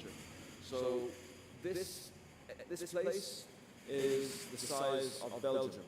It's a region in northwest Saudi Arabia on the Red Sea, and other side is Sinai Peninsula in Egypt. So Neom, what it is, a $500 billion mega city set to be the most technologically advanced place on planet Earth. It's part of the Saudi Arabia 2030 vision, which has loads of things under the umbrella of that 2030 vision. Neom is just one of them. They're developing Jeddah, the whole sort of Red Sea region with yachts and marinas. And it's a home for people who want to dream big, to be a part of something new, be a part of the future, change the way people live, upgrade the way people live, and create thriving businesses, create jobs, and train local talent and things like that. And I think it's a little bit of a philosophy of take the meat and throw the bones. Take what's good from all the regions around the world, take the best of the best, and bring it all together in Saudi Arabia and Neom. So, although there's different places like Al Ula, you can film in Riyadh, you can film in Jeddah, you can film everywhere, I'm going to focus just a little bit on Neom. Number one, I'm super impressed with the team of Neom. They've just done such an amazing job of hiring such good people. The vision, the facilities, and the people. So in terms of the facilities, you've got lots of stand stages built there, so you can film everything. They've got accommodation for 150 people on this setup. There's another set of studios elsewhere where there's another accommodation for another 150. You've got 5-star accommodation. People think that you're filming in the middle of the desert. Yes, but they've surrounded it by a lot of world-class amenities. So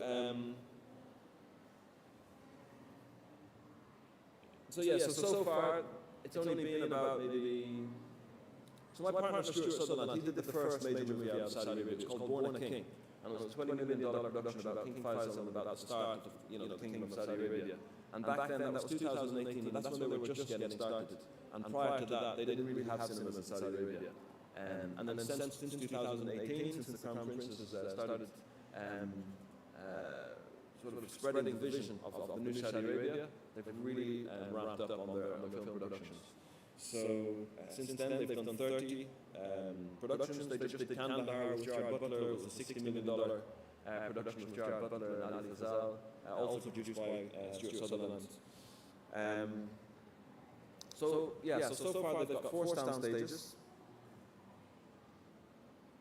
30 major productions in 18 months, which is pretty aggressive and pretty ambitious. And there's way more slated. And what they're wanting in Saudi Arabia is continuity. They don't just want one big film and then go silent. They want continuity. So that's productions at 1 million, 2 million, 100 million, 150 million. And I mean, I was just there at the Red Sea Film Festival in Jeddah, which I would strongly advise all of you to pay a visit next year. I think it's going to be in December.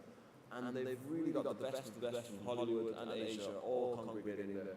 And there's a lot of things happening in the kingdom.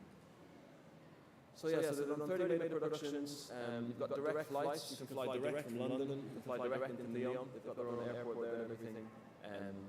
Literally out of nowhere. And 5-star accommodation and amenities. 40% cash rebate for feature films, TV and drama, and so on and so forth. The plus, you're probably wondering what that's about.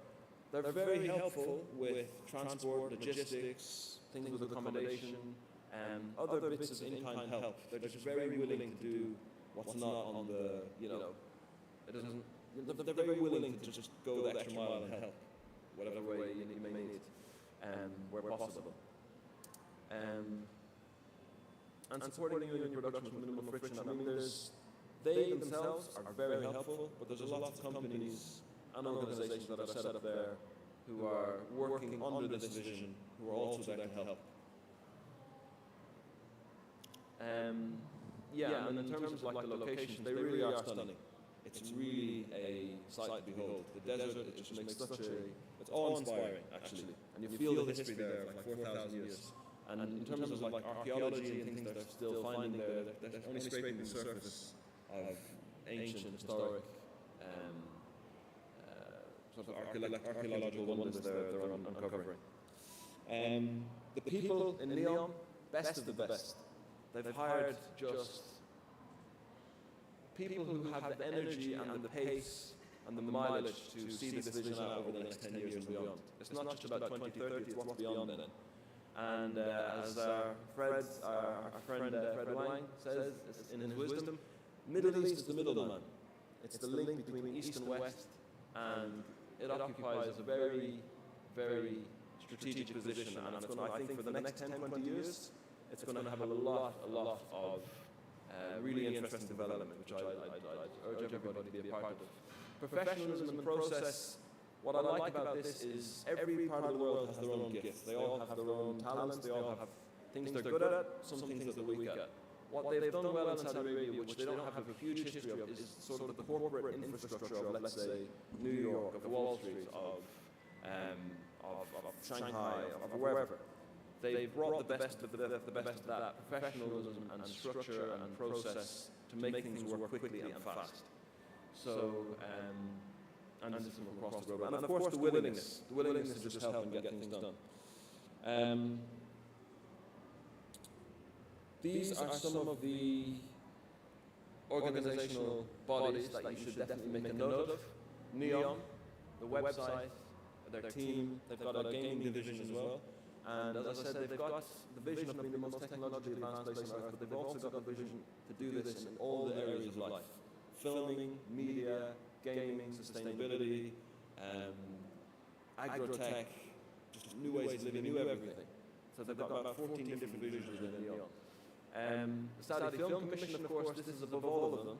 These are the ones who dictate and set the procedures, and then Al-Ula and Neom would sort of follow suit. And Gadia, again, for the people, those of you who are involved in wider aspects of entertainment, such as gaming and other elements of entertainment, theme parks, immersive experiences, museums, art, Gadia is definitely one to mention. And the Red Sea Film Festival, which was fantastic, this is in the Ritz-Carlton in Jeddah. It was just in December last year. And what's interesting about it is Cannes Film Festival, for example, Cannes, you get everybody. You get students, you get socialites, you get producers, you get everything in between, actors, actresses. But the Red Sea Film Festival, what was interesting is they've hired only brilliant industry people to be there and to be congregated. So it's very focused and purpose-driven. And lastly, just a little bit about Antara Studios is we are there to help with international co-productions from Japan, from Korea, from Vietnam, from all across Asia to come in and do co-productions with Saudi Arabia. And we think it's going to be a phenomenal play for the next 10, 20 years to have great production between Saudi and the MENA region and the rest of Asia. Yes, and that's it. Thank you very much for ACBS for inviting, and we'll see you in Saudi. Thank you, Mr. Marty. So our last speaker of the session will be Dr. DJ Clark from China Daily. We'll be talking about news network in Asia. Dr. Clark, please.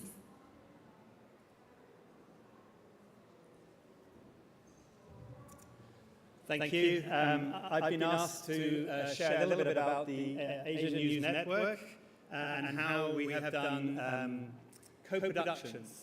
So the Asian News Network is a group of 20 media organizations across Asia.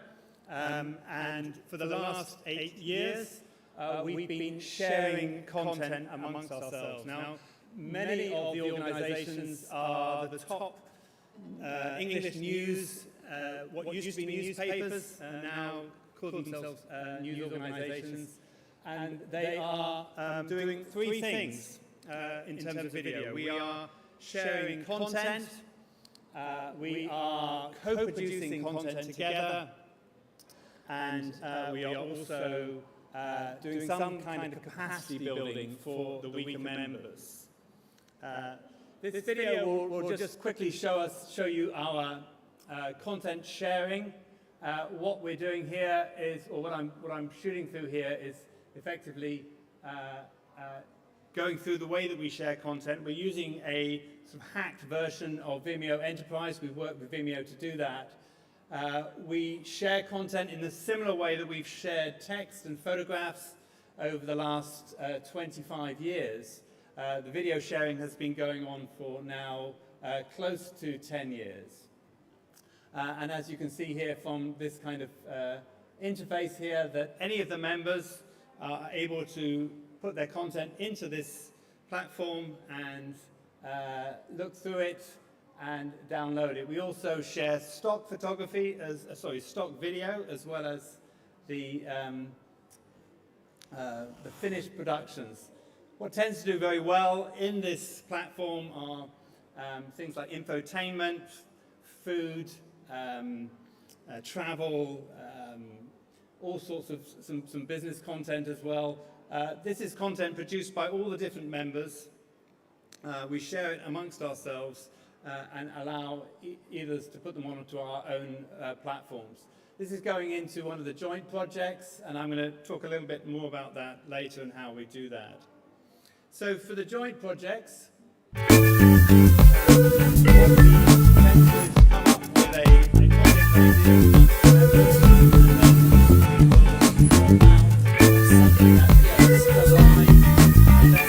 Welcome to Choking Congestions. This is an experimental live project going right across Asia. It's the first time. For the next 4.5 hours, we'll be broadcasting over 4 time zones in 7 major Asian cities. Hello Asia, good morning. This is Sarah Chen in Beijing, the capital city of People's Republic of China. And welcome to the Morning Mayhem in Metro Manila. I'm Anna. To the next one. Another example, this is one we produced from Hong Kong. I'll let this play a little bit, but effectively, we come up with an idea. One of the partners come up with an idea like this.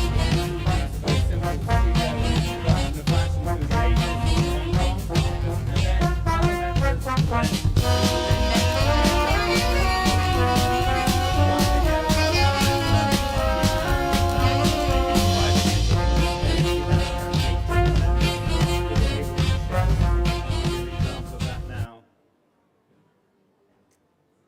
So here we're seeing other members coming in and creating similar kind of content from different countries around Asia or different members of the network.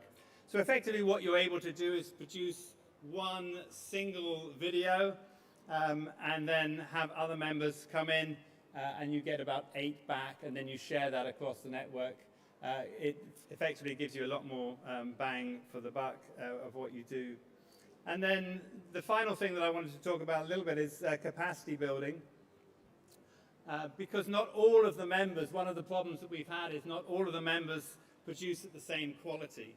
So in order to try and keep a sort of level playing field, some of the stronger members have offered capacity building to the weaker members. So we have, for example, workshops here in Bhutan and in Brunei. This was a workshop down below in Thailand that invited members from across the network in order to be able to up the skills and the quality of the members that aren't producing at the same level. So in effect, it is quite a simple idea that we have, as I said, 20 media members. Many of the names that you'll recognize from reading English media from these different countries around Asia. And we have been sharing text and photographs, and now we're sharing video in those 3 ways. One, just sharing our content using a version of Vimeo Enterprise, sharing projects, doing joint projects together, fairly simple, short documentary or infotainment type content, and also supplying capacity building, working together to try to up the levels of the members that are not doing so well in terms of quality, so that we can have an even playing field when we do joint projects together. And that's basically it. That is my main presentation. Thank you very much. Thank you, Dr. Ka. We have now come to an end of the first session, and our speakers have given an account of the policies and initiatives of different Asian countries and regions in promoting co-production and distribution. As we have only provided our speakers with limited time to share the experiences, if our audiences are interested to know more about what our speakers have presented, you are welcome to visit the ACBS booth inside the Filmart at 1ED31 and contact us, and we will connect you with our speakers. And also, our event today is live streamed, so on the program note there's a QR code. So in case if you want to take a look again at what our presenters have presented, it's on the YouTube, so that you can always refer to that. Because I see many of our audience, you have taken photos of the different initiatives of different countries. So in case if you want to look back at what our presenters have presented, is on YouTube, so you can take a look. Yes, we have a lot of resources, and all you need to do is contact us, so we will connect you with the projects or the team that you are interested in. So our next session will be combined with 2 panel discussions.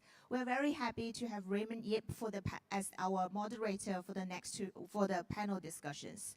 So now may I invite Mr. Raymond Yip and our panelists for the first panel, Mr. Eddie Ahmad, Mr. Alex Amate, Mr. Duo Hariyato, and Mr. Fred Wang to come to the stage, please.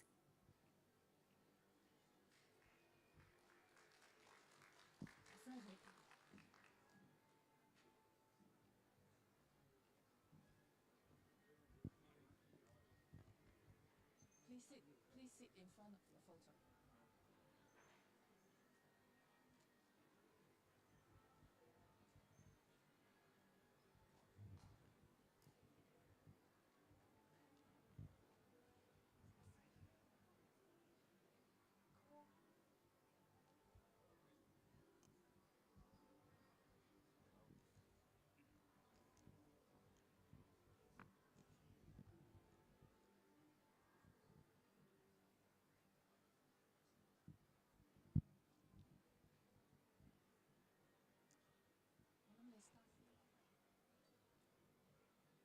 Okay, good morning, everybody.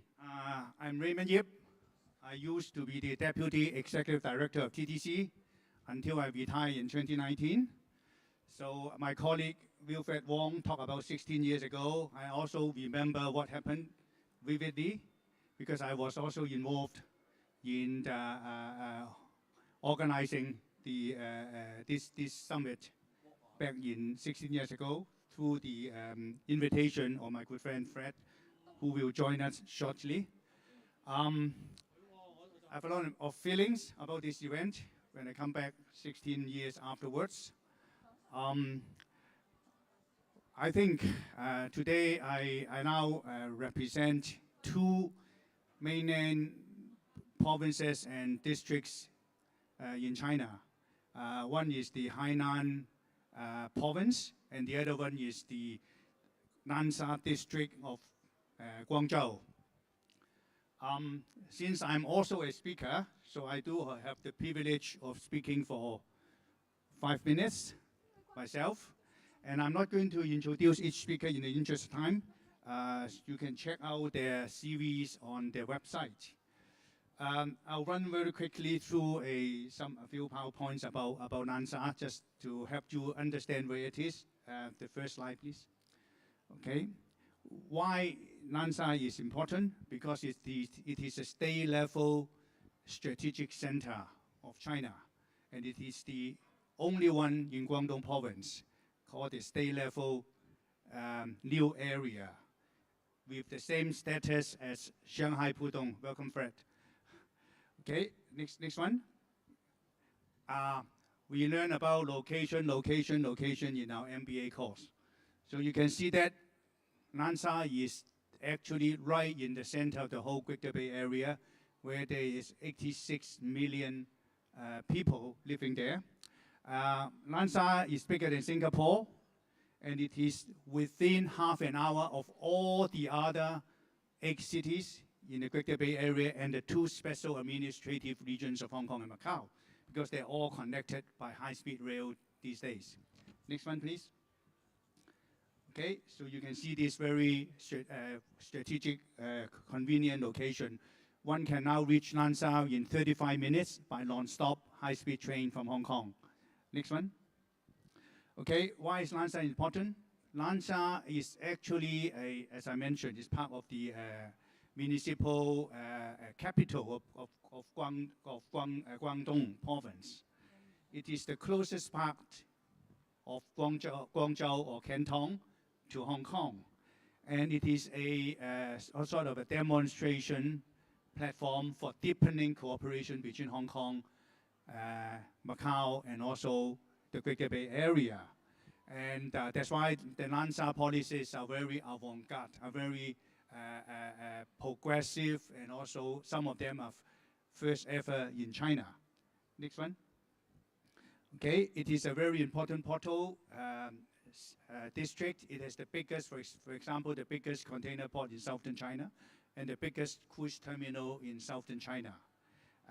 It also is the permanent site of the Scientific Forum and also the Financial Forum of China. It has just held the 5th World Media Summit, and it also has the FinTech hub there. Next one. Okay, and it's a city with very high level development for both people and also investors working there. Next one, please. Okay, there's a Hong Kong school, university, hospitals, whatever. Next one, please. Okay, it also is a UN Gold Award winning site. It has the biggest wetland park in the whole southern China. So it makes it a very good location for film shooting. Next one, please. And there's very unique tax policies, including Hong Kong people paying Hong Kong tax. So if you want to enjoy the benefit of Lansha, come to Hong Kong, establish yourself in Hong Kong. Next one, please. And there are very favorable policies for investors, for people involved in technology and youth startups. For example, if you employ Metaverse, you can get up to 200 million renminbi of subsidy, which is about 28 million US dollars. Of course, there you can also use other technologies like AI or VR. Next one, please. And these are the film and content companies that have already established in Lansha. Okay, so if you need any more information, please pick up your Lazy Man's package. When you get out, this is about all the incentives Lansha has to offer. Okay, so without further ado, I will invite our next speaker, Eddie Ahmed. Eddie is a renowned financier in Hong Kong. He's been involved in the financial insurance services in Hong Kong and Asia. And he's also has a lot of expertise in film financing, co-production. So without further ado, I'll invite Eddie. Raymond, thank you very much, and very good to be here with all of you and my esteemed panelists today.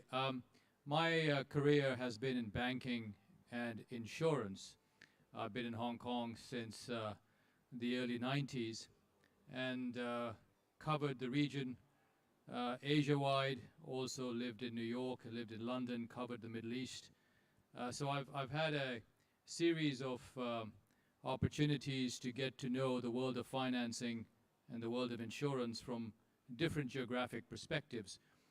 I'm not a film expert by training or by experience, but in the recent past, I got pulled into this by my good friend Fred Wang and also Alexander here, and particularly with Antara Studios and the emergence of the Middle East as a major player in filmmaking and entertainment. And on top of that list in the Middle East is Saudi Arabia. So I've had the privilege of now getting more engaged because of these two gentlemen in particular. What I bring to the table when it comes to film financing is understanding the structure of financing, understanding what goes into making movies from a funding perspective, and most importantly, what contributions do you make to the local economy when you create something of substance?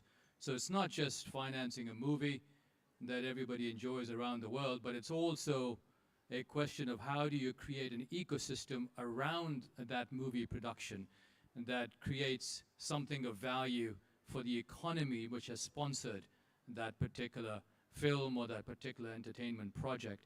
And that, I believe, applies to all countries potentially engaged in entertainment or asking movie producers to come to their country for projects. But in particular, this is a driver in the Middle East right now and in Saudi Arabia. So, thank you. Thank you, Ahmed, for sharing your experience and expertise with us. Our next speaker is Alex Amate. You just heard from him about the Saudi Arabian projects. So Alex has actually is doing projects that incorporates both animation and games and other forms of IP in his film projects. So Alex, would you like to share with us your exciting projects? Thank you so much. On here? Yeah.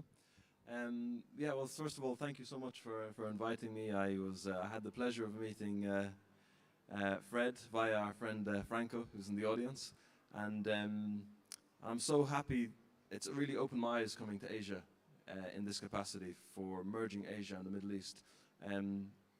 I was not always in film. I had a traditional finance background. I was in equities and real estate, actually, and that led me into film finance. We had some clients who came in and were doing some film finance, and it led me into that world. And it was, the timing just aligned with Saudi Arabia, because the story of Antara, the movie we're doing with Antara Studios, is about, I guess the best way to describe it is in China you've got Confucius, Lao Tzu, the Japanese have Bushido, the way of the samurai, the Greeks, the Europeans have Aristotle, Socrates, Plato, and for the ancient Arabs they have Antara.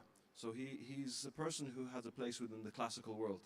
And I was very inspired to do that movie and bring it to the world, because I think cultural export was one of the greatest gifts you can all give to each other. Crouching Tiger, Hidden Dragon, I give as an example, which was a complete game changer for Chinese cinema. Complete game changer. And it did, the budget was not huge, $12 to $15 million. And then I think via Colombia, did maybe 250 million. And it completely mesmerized the world with the sophistication of the culture. You got to see the true essence of quintessential Chinese culture through this movie. And so I like to think of this project Antara as the Crouching Tiger, Hidden Dragon of the Middle East. And on this production, we have very international production. And I think that's how it should be, because every nation, every culture has their own special gift. We have our costume designer, Chinese, Oscar winner. Our stunt coordinator is the Wushu champion of China. Our English director, and so the idea is to do all of this in Saudi Arabia by bringing the best from around the world, with AI, with blockchain financing, with using smart contracts for distribution, and the philosophy again of taking the meat and throwing the bones, bringing the best of the best from around the world, and training, and as Eddie says, contributing to the local economy and leaving a mark, leaving a legacy. And so with Antara Studios, we're going to do all the Antara franchises, the gaming, the comics, the graphic novels, the toys, but also to bring in co-productions from Japan, from China, from Asia, and from Hollywood into Saudi Arabia. So that's in essence what we've been up to. Many thanks, Alex, for sharing your amazing project with us. Next, let's move on to Indonesia, Mr. Dwi Herianto. Indonesia, Mr. Dwi has been doing a lot of co-production financing projects in Indonesia. Can you tell us whether there's any scope for other countries to participate in your co-production projects and financing projects? Okay, thank you, Raymond. So First of all, I would like to convey my thanks to Fred Wang from ACBS for arranging this event. Today we deal with the Indonesians into cross-culture co-production financing landscape, exploring its opportunity and challenge. So there's our agenda encompasses Indonesian film industry landscapes, opportunity, challenge, Indonesian film facilitations, and PFN's role as an Indonesian film and content hub. So I will begin the presentation by talking about the overview of Indonesia. Next slide, please. So I think Indonesia's film industry is poised for continuous growth, driven by robust economy and evolving consumer preference, with diverse genres like horror. Next slide, please. Indonesians offer immense potential and many opportunities, can benefit by foreign partners in Indonesia. Indonesia culture diversity, vast media, market, and stunning landscape present ample opportunities for cross-cultural co-production financings. We offer 1,300 ethnic skill and 70,000 islands. So Indonesia is treasure trove for filmmakers. I think the idea from the Avatar films come from the island of Indonesia in Labuan Bajo. This is one of the idea. And there are several challenges in Indonesia's cross-cultural co-production financing. So next slide. However, navigating administrative complexities, sourcing, supplementary service, and creative disparities pose challenge. So PFN addressed the solution with the Indonesian Film Facilitation, Indonesian Film and Content Academy, and then Indonesian Film Financing. I think Fred have an idea how ACBS lead for the Asian Film and Content Academy. This is good for a country like Indonesia to increase the human capital and capability in the film industry. So next slides. To address the administrative challenge I mentioned earlier, Indonesian Film Facilitation emerged as the go-to platform for foreign co-production, offering selection at 29 locations and expanding its services to equipment, talent, and costumes via ifi.id for if you want to access for the detailed information. And next slide. PFN aimed to establish Indonesian as a leading content and film hub through implementing a 4C approach. First, connects. Second, collaborate. The third, create, and then commerce. And our new initiatives like Indonesian Film Content Academy, Indonesian Film Financing, and Indonesian Film Facilitation. There are our lineup of collaboration, Discover PFN's lineup co-production film, showcasing our commitment to fostering collaboration and driving innovation in the global film industry. And this is also our lineup, Explore PMN extensive portfolio of co-production. Thank you very much. Thank you, Mr. Dwi, for sharing that very interesting perspective. Last but not least, my good friend, Fred Wang. Fred has been in the film production and film financing for over 60 years, since he was 6 years old. So you won't believe it. So I leave Fred to tell you about this miracle. Fred, please. Thank you, Raymond. We are having such a good team here for the financing a film is one part, but it means much more than just making a film. And may I have the first page of the slides? And I just give you some example. The gentleman, Zhang Yimo, make a film. This film grossed more than $500 million US, just one film, a few months showing in China. So if you make a good film, you invest in it, you make lots of money there, but it's not just making a film. It is how this film can impact your society. And what are you going to do? Next slide, please. This is the same man. He did not a film. He did a show, but the show is in the Olympic game. It showed all around the world with life and technology and singing, dancing, and everything in it. Is that what he do for the world? No. More you can do for a filmmaker. The next slide, please. This is a show in a small town that they have a musical, dancing, digital, video, whatever put together to help the tourism economy of a small town there. So making a film is easy. Making the whole world economy appreciate what you are doing. This is what a filmmaking supposed to be with the good finance arrangement. Don't think about making a film just spend money. It's what it can return to your society. Next slide, please. Show me another gentleman, another film director, very famous. He did a Crouching Tiger, Hidden Dragon. Our good friend Alexander say, let's get people like a talented director to make the film.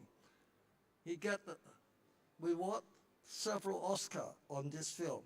He said, just for the Oscar? No, not really for the Oscar. Not really for the money.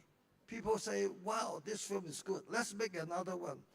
The director only say, thank you very much. I want to more challenge, not making the same thing. Something different, not in China, not in Chinese. What did he do? Next slide, please. Brokeback Mountain, financed by Canada because it's shot in Canada. It's a Hollywood film, utilizing the Canadian co-production. Our good friends support with the Canadian bank. Small budget, not a big budget, but it's getting another Oscar. Wow, let's do a small budget, make a good money, good film. Next slide, please. The same man say, who said I don't know how to use computer? Let me show you how to make a computer movie. The film is called The Life of Pi. Where are they shooting the film? He set up a whole new studio in a small town in Taiwan Island, Taichung City. Built entirely very low cost, not those 100 million big studio, they are wasting your money.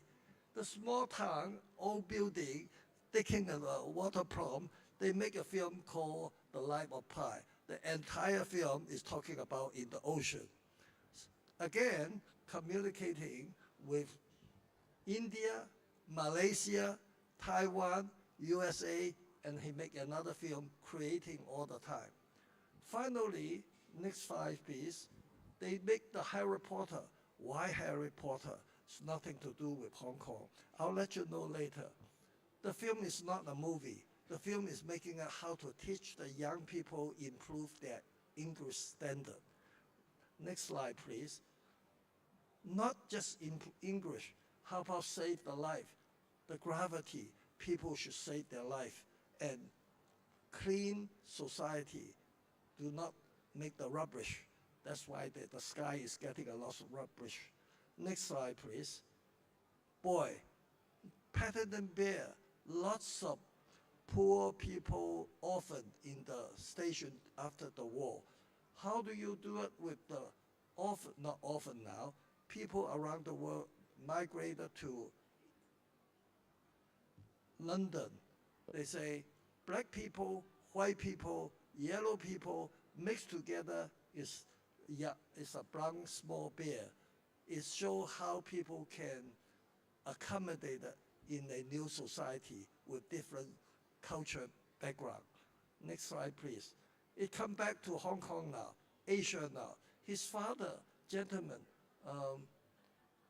John Heyman, he told us his son and me, say, the next century of a film production is in Asia. So he planned a project from Italy, 2 young men, through Middle East, come to Asia, return by the ocean from India 500 years ago, whole new script.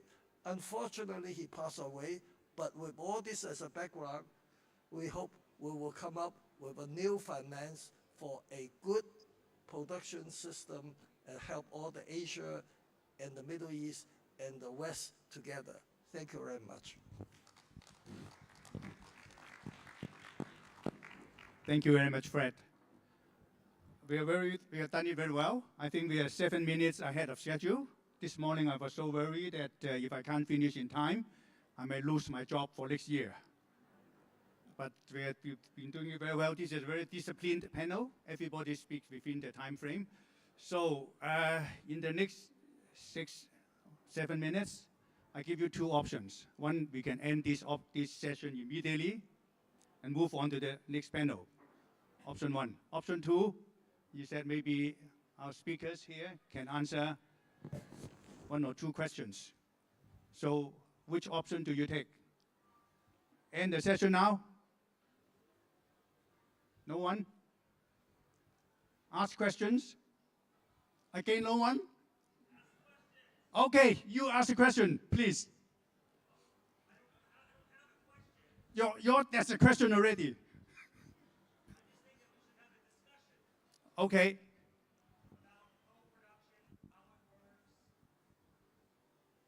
Hi, I'm Justin Muller. And Can you introduce yourself, sir? Yes, I'm Justin Muller. I've been working in China for 6 years in the film and television studio real estate sector. And I see a lot of concerns with stabilizing and standardizing studio infrastructure. And I believe that is the key component missing in China is the studio infrastructure. And if we can fix this and have a standardized system of services and looking for production companies to do major relocations, not chasing one-off productions, but finding companies that are willing to open up an operation and commit to China, to other companies. I've seen it done with Netflix. Netflix is going into different markets, producing for that market, and then also taking that content and distributing it on their other territories. So my vision is for China that we identify companies that are willing to relocate, stabilize the industry, long format storytelling. Chasing movies is not necessarily what we need to be focusing on. Movies don't really pay the bill as it relates to studio real estate. Long format storytelling, stabilizing the rent roll, and bringing the whole system together and incentivizing the company to stay long term, creating jobs, bringing in educational programs. That's my vision. So I'd like to hear from you guys how the content and what type of content and production companies would be willing to do a relocation. And then that we work with the local government to make a film incentive that will be attractive to those companies so that they can commit year after year and meet their quotas. In our next panel, we'll talk about education. And I'll leave it to my other colleagues to answer that. But just in case you have difficulty finding a location in China, come to Nansha. Okay, my colleagues, anyone want to respond to this very inspiring and challenging question about standards, training, relocation? Fred, if I may suggest, this might be a very good opportunity for you to talk about cinemobility, because you started this many years ago. This is the ability to take movie productions in different parts of the world in a very efficient manner, and now you're thinking about how do you digitalize that as well. So maybe you can comment on that. Thank you very much, Eddie. Justin, what you have been just asking, what you should look at is what is happening for the industry in the past. What are they doing? How are they doing for making it and distributing it? Now, this is the past. Today, after the pandemic, everybody learn how to communicate via the network, video, Zoom meetings, education, online education. So if that is the case, we can have a better collaboration with different countries. What is needed is every country should build up their own education and media industry of their own, but with a unified system that can exchange and communicate with the financing system that can accounting whether it's a free of charge or you have to pay. So it's a complicated, but it's all existing already. It's just a matter how you organize it, so you can organize all each country, young people want to make their film with the mobile phone. It's okay, it's very high quality now, but they can communicate together and share the knowledge, share the culture. I hope I have answered your question, right? Your big studios still work, but the big studio should not be people go to the studio and fighting each other where to go for the cheaper studio. And every country have their studio now, not the old day studio. The new day studio is more efficient, electronic, capable to do most of the things that normally you need real people is difficult. The electronic world will change our lifestyle. Thank you. Okay, so I think we are close to the scheduled time. We only have 1 minute left. Maybe I'll ask any speakers just to give us your final I'd like comments. to suggest our Indonesia. Okay. Because Indonesia is a country with thousands and thousands of islands with a population scattered around. How we can help Indonesia to make a sample where many other developing countries can be collaborate. Okay. Yeah, thank you, Fred. So now we have in our company have 3 big projects. The first is creating the application called Indonesian Film Facilitation. Why we create this? Because PFN will be a hub for the Indonesian film and content hub. So to make an easy to shooting location, we create this application. And the second project, we have Indonesian film financing. So why we create this? Because in Indonesia, we have 2 challenges. The first challenge about the financing. The second about the marketing and distribution. For the financing, we create the Indonesian Film Fund. So the source of fund comes from, the first is state-owned enterprise. Why? Because PFN under state-owned enterprise. The second comes from the private equity in local in Indonesia. The third from the private equity international. And for the non-commercial movies come from the government. So PFN become fund managers, and then how they invest the investors with the concept of slate financings. And then we have a board of council to choose the film for the financings, and then the production house matching fund with our film financings. Okay, thank you. I think. Thank you very much. Yeah. So I was just going to add a little. 15 seconds. Yeah, 15, maybe 10. To what Justin said, because I felt the passion, but I felt the frustration. When you go into a region, you see it's full of potential, full of culture, full of everything, and it's the frustration that it's not just clicking yet, and you just want it to just fly. And it's the exact same thing I actually saw in Saudi Arabia, not because it's because it's a new market, and I see a lot of potential there, and the cultural export they have there is humongous. But what I will say is that the government bodies cannot do the local agile stuff because they're too big. They need people like you to go in there with the agility to be able to go in and execute, because they can't do both. You can't be macro and micro, rare. So what I've realized is that they have all the incentives, they have all the bodies that are there to do it for you. That's why we went in there with Antara Studios to do, they need continuity. So that's why Antara 1, 2, 3 and all of the IP. We want to get 20 years mileage out of this, but we also want to bring in the co-productions, 1 million, 500,000, 20 million, 50 million, and just, service them, production services, finance for the cash flow, the tax credits, and just, you're going to have to take it on your hands. But you've got the passion for it, which is 99% of the job, so I'm here to help. Okay. Ladies and gentlemen, let's give our panel another big round of applause. Thank you very much. So without further ado, let's move on to our next panel. Panel 2, please. Thank you, my colleague speakers. Thank you. Thank you very much. Oh, we did take it.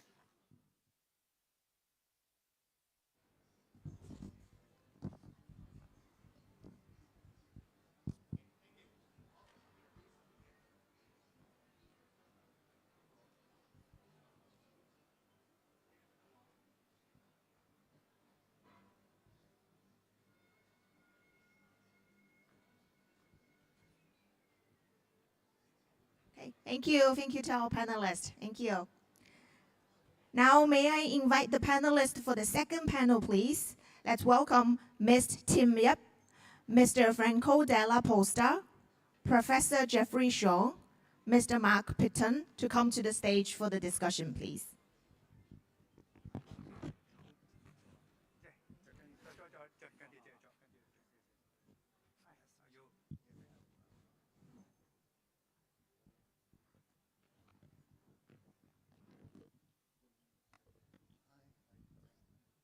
Okay. Our next panel is adoption of technologies in co-production and the role of education in cross-cultural co-production. Okay, we have, including me, 5 speakers: Mr. Tim Yip, Mr. Franco Della Posta, Professor Jeffrey Shaw, and also Mr. Mark Pitton. Okay, again, I'm not going to introduce the CV, which you can find from the website. And as I'm one of the speakers, I also have my 5 minutes to talk about this time about the Hainan province of China. So since you're very heavy, exciting session just now, I'm going to show you a short clip video about Hainan. Please, the video, please. And as we travel on, so I'm told it won't be long. But know this, brother, soon we'll be back home. We see the light of dawn, and as we march, it matters not. But know this, brother, soon we'll be back home.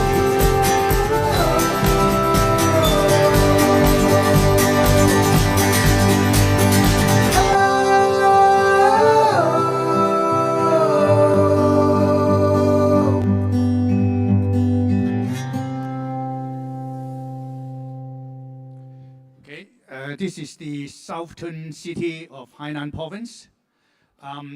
Hainan will become the world's biggest free trade port by year end next year. So how big is the Hainan free trade port? It will be 50 times the size of Singapore, 32 times the size of Hong Kong, and 9 times the size of Dubai. And by year end next year, most products will be able to be imported into Hainan duty-free, including very expensive yachts, cars, food, whatever. And it will also be a magnet for very high-end tourism, because I think the top, perhaps 5% of the mainland tourists, they go to Hainan to spend the winter. This year you heard about the airfare coming out from Hainan to other parts of China cost more than 10,000 renminbi. Of course, they've added some more flights afterwards. It is also a place for high-end consumption, including a lot of cultural products, such as film and even other virtual assets. Also financial products such as insurance, financial investments, etc. So when you have a good product, including cultural products, and please consider Hainan as one of your destination. And you have seen the good images of Hainan, which also makes it a very good film shooting location. Okay, so again, if you're interested, please pick up this Lazy Man's package when you go out about all the incentives Hainan has to offer. So I'm going to invite our first speaker, Mr. Tim Yip. Everybody knows about him. He needs no introduction. He is an art director for film, stage, and film costume, winning a lot of awards. So without further ado, I just invite Tim to talk about his experience. Thank you. Thank you, everyone. I'm Tim Yip. I'm an art director and also costume designer. So nice to give me a chance to talk about a less technical short introductions of my experience of a real set and a digital set. Please let's see my recent works of creation of ghosts.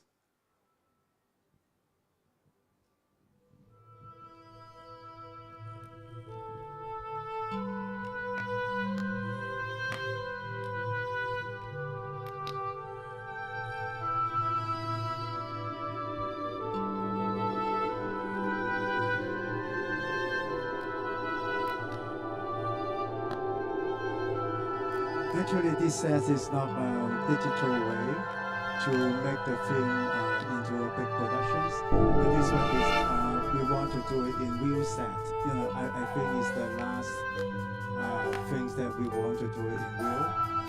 We have 600 sculpture to sculpting the whole buildings.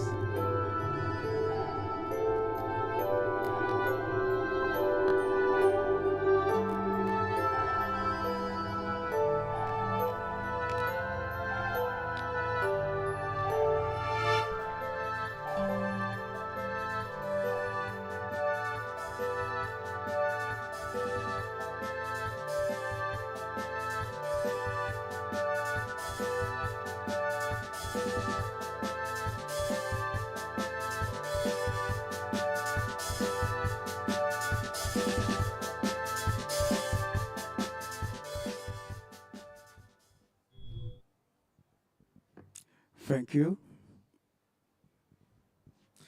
I think nowadays artificial intelligence is really quick to help the industries to go into a new era of cinema filming, helping the reality build up on film. We may be the last one to build real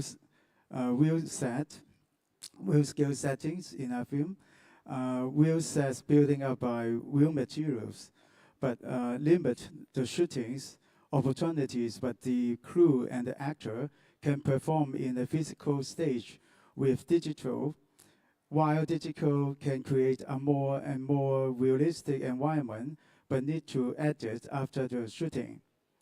Then, with a lot of flexible treatments after the shoot. But only all we need to do, acting with a blue screen. Digital will be totally changing the way of seeing things in the future, and more imagination will be created accordingly. Telling stories by all technical technologies driven into an infinity expressions. More to come as we are not experienced. More to come as we are not experienced. Under a blue sky or under a blue screen. It doesn't matter. The matter is we know the times around us and totally expect the good stories and believable new image all in one. Digital bring us into a new film of the future. As an artist for filmmaking, I'm really concerned about how to develop a real space for the audience to understand culture, understand our past, or understand our future. So that we are working really hard to make the digital more real. You know, we don't lose anything on the digital things. But the digital is already is our future to moving forward really fast. I think this is the ways that we will work to more research, more detail making to the digital, but not just using technical things. Another thing is about the cross cultures and education. I think they have a lot of different writing will be happen on these the contents that we are making, so that for myself, I will continue to writing about the history that I make and how we can develop the system of visual language to make people understand and tell a better story. Thanks very much, Tim. Yeah, very interesting and inspiring discussion. And I think we have a lot to learn from you. Okay, our next speaker is Franco Della Posta from Italy. And he has done a lot of training for film professionals. And I hope one day you can also do some training in Hong Kong to train our youngsters for this very exciting industry. So I'll hand over to you, Franco. Yeah. Okay. Good morning, and thank you very much to invite me, and thank you to Mr. Fred Wang to invite me. Normally, in my mind, I'm going to give my experience to my students, and every time that they stay with me on the classroom, then I bring with me on the set, because it's most important for them to touch what is the reality set and the reality production. This is one of the idea that in this time we are going on with Fred Wang, because we are going to work in two co-production, one maybe in Asia, the second in Saudi Arabia. And our idea that we would like to involve in this co-production during the processing that we have the students from Japan, Hong Kong, China, Italy, from Anik Academy and from Rome Film Academy, to stay with us and to touch directly what is the production. The second thing is, with the Double Free Media and Child TV is a platform, we are going to prep the idea to organize a channel only for the tutorial for the students, and then a channel that they have the possibility to give their short movie, because normally they, at the end of the examination, at the end of the normally academy session, they prep some short, but nobody sees them. This is the idea to give the possibility to them to growing up. This is what we are going to do in this time, and we are going to work for that one, because it's most important that the young generation have the possibility to see in reality what is the set, that normally when we are on the classroom, we give only the ideas, but they don't touch. Thanks. Thanks, Franco. I think experience is very important. Yeah, and when we talk about experience, I'm going to invite Professor Jeffrey Shaw to talk about a new art tech, an immersion technology for film distribution. You've been viewing film on big screens, on TV, on mobile devices, but Professor Shaw has developed a new technology, the immersion technology. So imagine immersing yourself in a film, experiencing it from all dimensions. So I asked Professor to explain this exciting new technology. Thank you. My pleasure to be here today. Let's have the first slide, please. So educating our students today needs to prepare them for the cinema of the future. In my short presentation today, I'll talk about a research project at the Hong Kong Baptist University that engages students in the challenges of future cinema systems. Next. Future cinema systems creates new platforms for artists and the creative industries to satisfy the global demand for new forms of cultural experience and digital entertainment. Next. Future cinema systems innovations focuses on visualization in immersive environments, human-computer interaction, and interactive narrative driven by AI software architectures. Next. For our research, we have developed the world's first 360-degree 3D LED interactive immersive visualization environment. Next. By deploying the project's viewer position, gesture, and gaze tracking systems, we give each member of the public the capability to dynamically modulate the cinematic experience. Next. Here is an example of interactive narrative we developed for the Hong Kong Palace Museum. AI-informed virtual horses react to the public's behavior in front of the screen.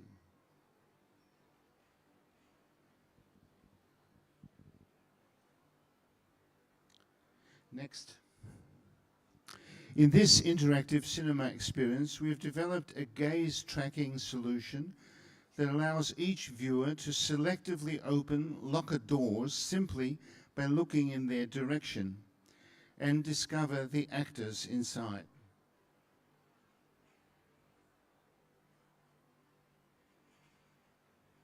Next. In this interactive cultural heritage experience, the viewer begins on a 360-degree ocean and can choose any one of 7 Asian continents to visit. For example, here we have chosen to travel to India. Next. Once arrived there, we can visit numerous famous Buddhist heritage sites in 3D and also experience 360-degree immersive ceremonies. Next.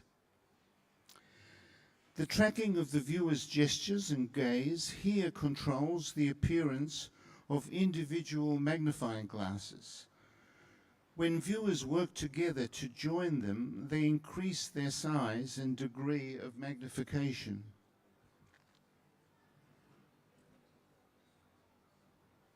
Next. Gamification is also a future cinema systems modality for immersive cultural heritage applications, such as this sportive, competitive manipulation of traditional Chinese kites. Next. In this dance experiment, viewers use their own bodies to influence the choreography of both the dancers and the narrative development of the dance performance.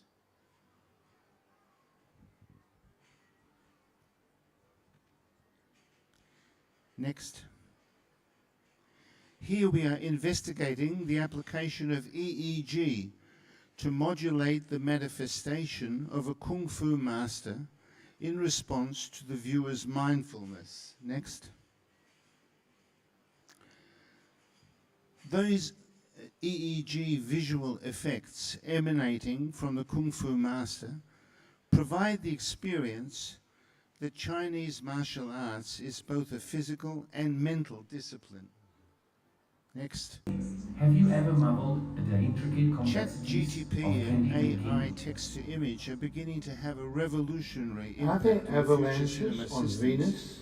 Here, chatbots carry on Speaking of natural open-ended disasters, conversations with have each you other ever wondered about while the mysteries generating of image Venus? balloons that illustrate what they're Venus saying. has long intrigued The public scientists can due to enter its their extreme temperatures conversations and dense and steer atmosphere. them in new directions, predicting the cinematic future of co-evolutionary narrative. Next. Educating for the future of the cinema must be an applied teaching and learning practice embedded in real-world demonstration and feedback.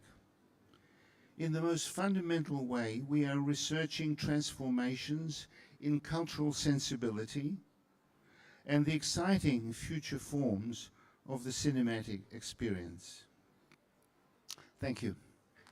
Okay, thank you, Professor. I'm sure that a lot of our audience would like to discuss with you later on about licensing your technology.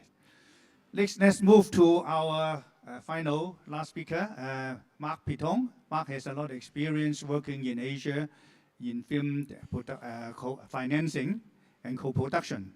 So he's going to tell us some of his secrets about the successful ingredients of co-production in Asia. Mark, please. Thank you, Raman.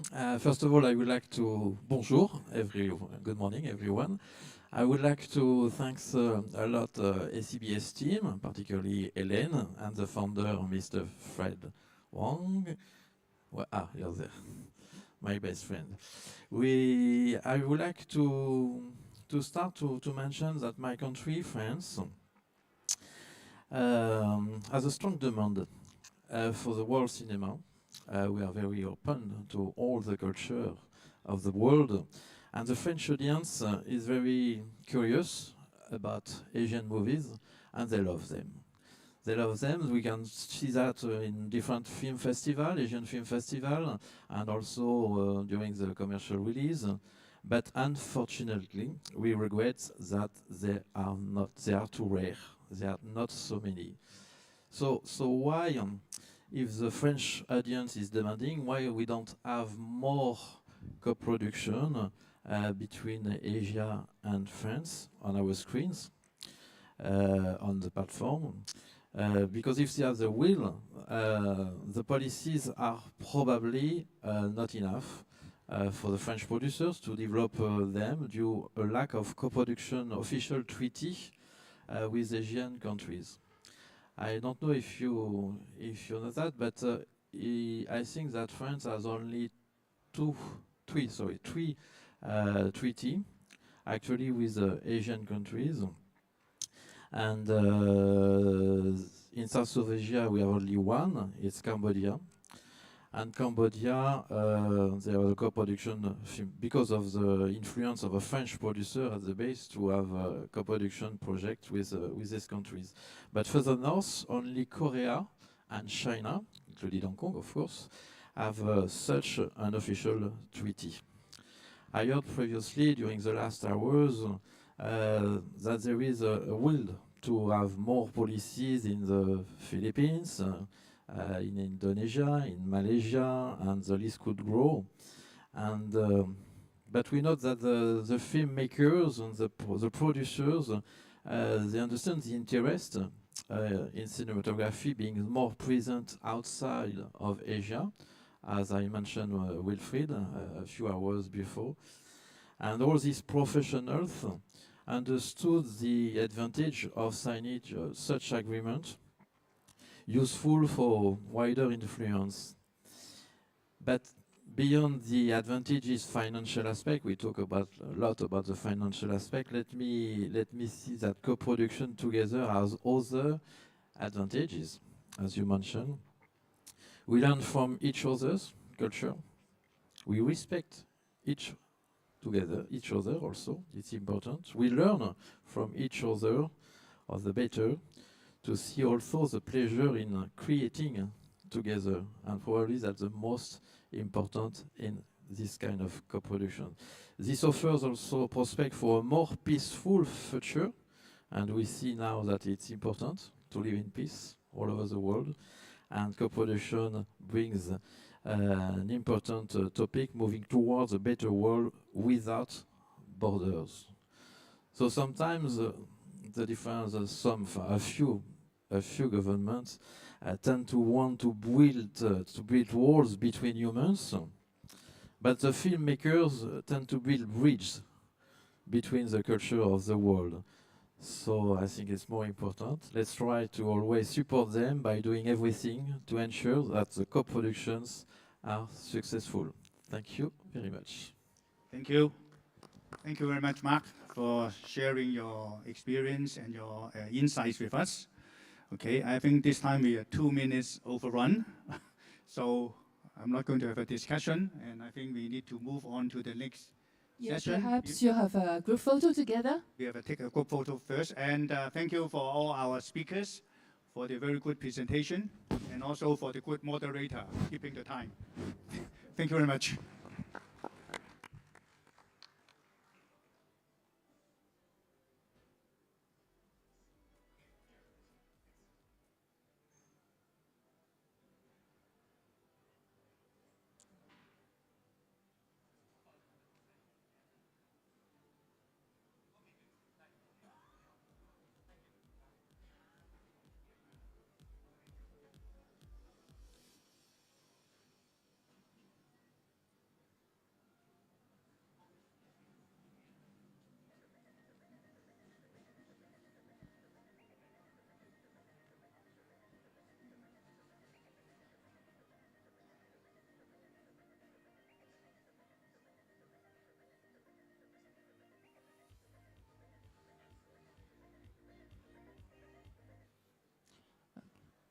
Okay, a big thank you to Raymond Yip and all our panelists. We now come to the last part of the conference where we will announce a number of international collaboration projects. The first project to announce is a film co-production project. I would like to call upon Ms. Mika Shimoida to announce her project. Ms. Shimoida, please.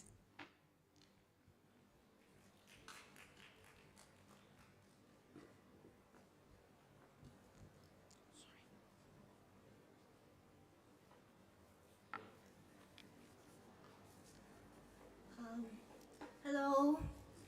Suddenly my turn. So how are you all?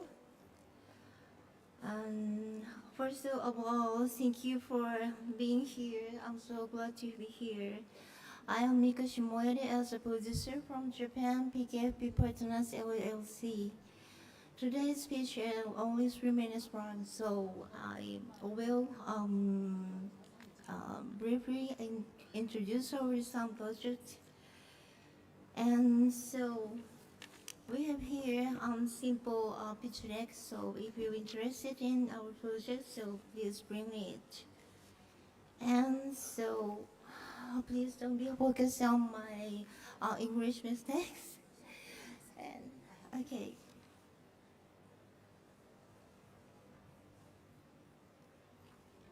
The first.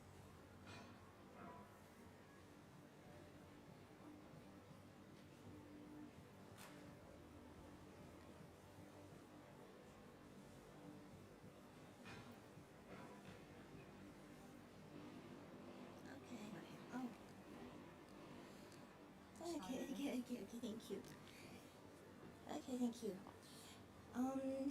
I think it's important to know what kind of producer you work with, so let me tell you a little about myself. So I was born in Japan and I was living in South America and then back to Japan, then moved to Indonesia and I was living in a few years. And now I'm living in Japan. And so, as you all already know, I'm not young, but I am a new producer because I was changing my job to this industry, and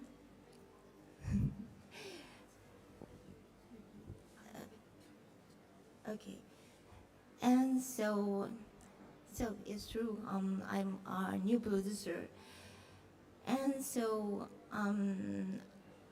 when I was young, I dreamed of becoming a filmmaker, but I didn't have that opportunity then. But now I'm here. So as you already know, my English is not fluent, but so well, I am not a good English speaker, but even so, we can do international co-production. This is good news, right? And so today I will introduce 2 projects in development.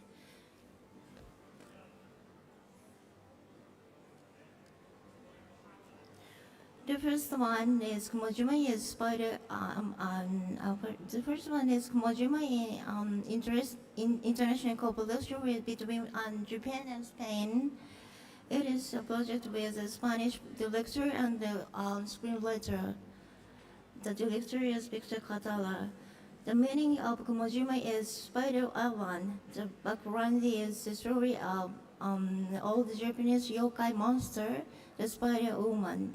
The genre is horror, and the filming location will be on the Japanese small island in Europe or US.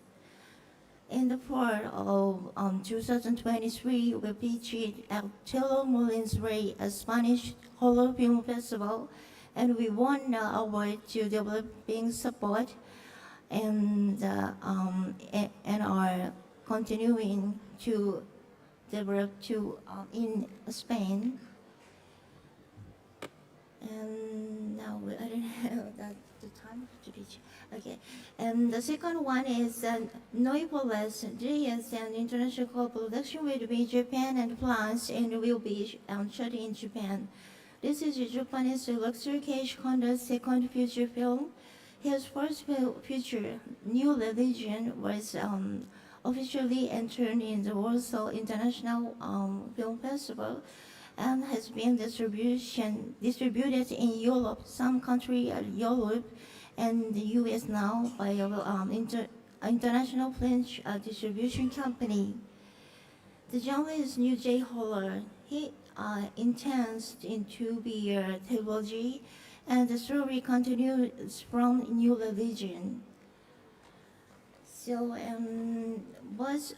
project budget is not big, but not small.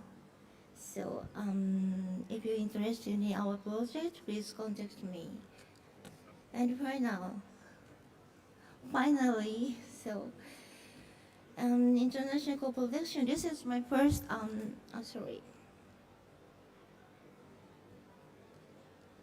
This is my first producer work in international co-production with Japan and Spain, Singapore. The world sales company is Singapore, and now this year, Hong Kong Filmart, we have world sales, and so. I hope it will reach many countries and regions. So please check out Performing Arts Funeral, directed by Noriko Urasa. Thank you for your kind attention, and I look forward to seeing you guys at the ACBS booth.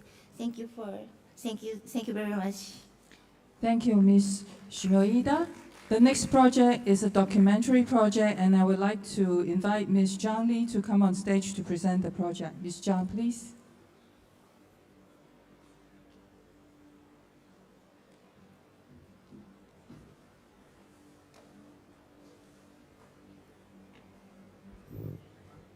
Hello, everyone. Thank you to the SCBS for the invitation.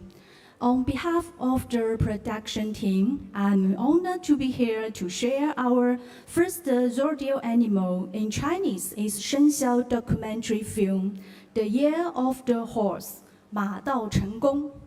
The zodiac animal is a life symbol of life for Asians.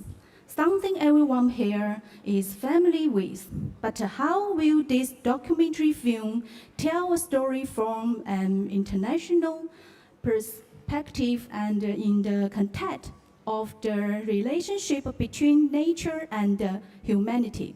Please watch the sample.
Wildlife documentaries have been beloved by audiences around the world.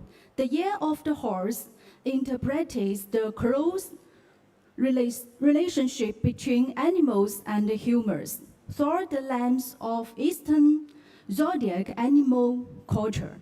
It showcases how to think of nature and civilization and covers the Eastern operation of uniting between heaven and human.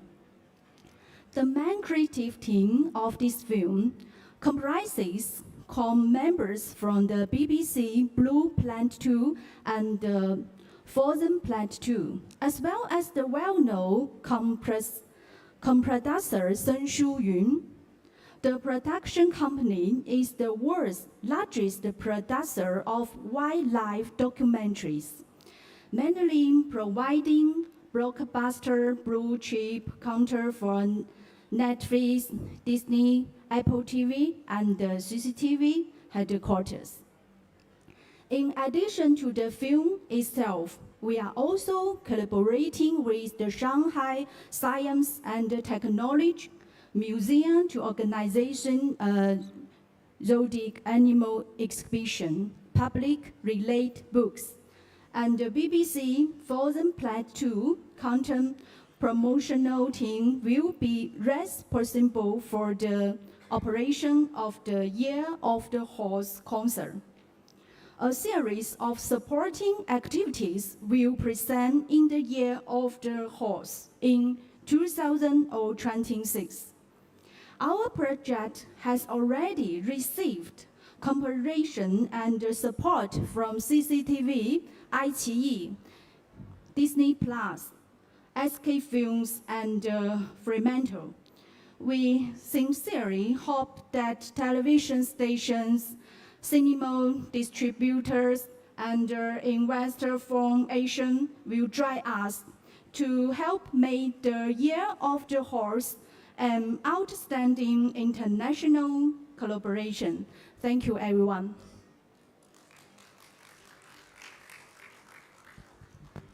Thank you, Ms. Zhang. The next project is an international film project and will be announced by Mr. Alex Amatio. And Alex, please.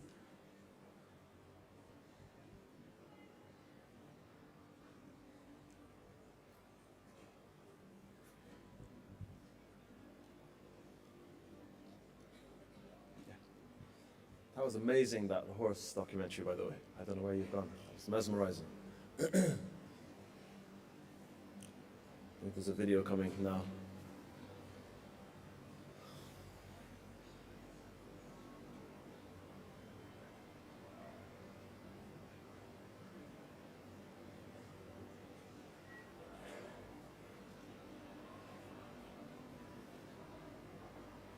Is there sound?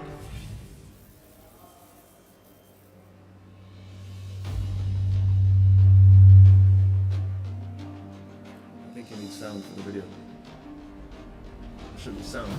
Troy, landing, 300, Lawrence of Arabia, Hercules. All of these epics have been told in cinema, except for the story of Anton.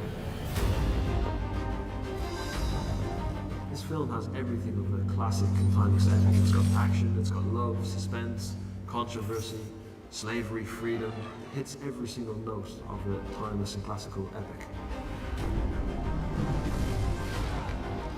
Antara is a period adventure on the life of a legendary warrior and poet, Antara Richardad. It tells the story of a man who's possessed with military prowess. He's a prodigy on the battlefield, but at the same time he's this mystic, sagacious, wise poet of ancient Arabia in the 5th century. He was a black slave, he was athletic, he was nimble, he was pliant. Like Achilles, like Alexander the Great, he's a larger-than-life character. Respected, he's feared, he's loved, he's hated, but he's revered.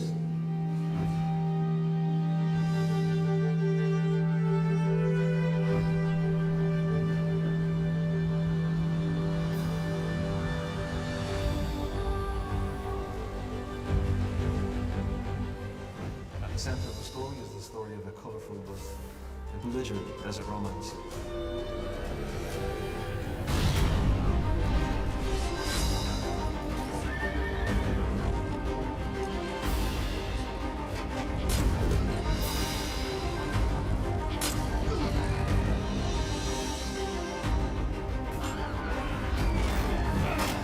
The tale of Antara is full of the most colourful characters. You've got Shaddad, who's an exuberant chieftain and a knight, and he's Antara's father, but he never acknowledges Antar as a son because he's born to a slave woman.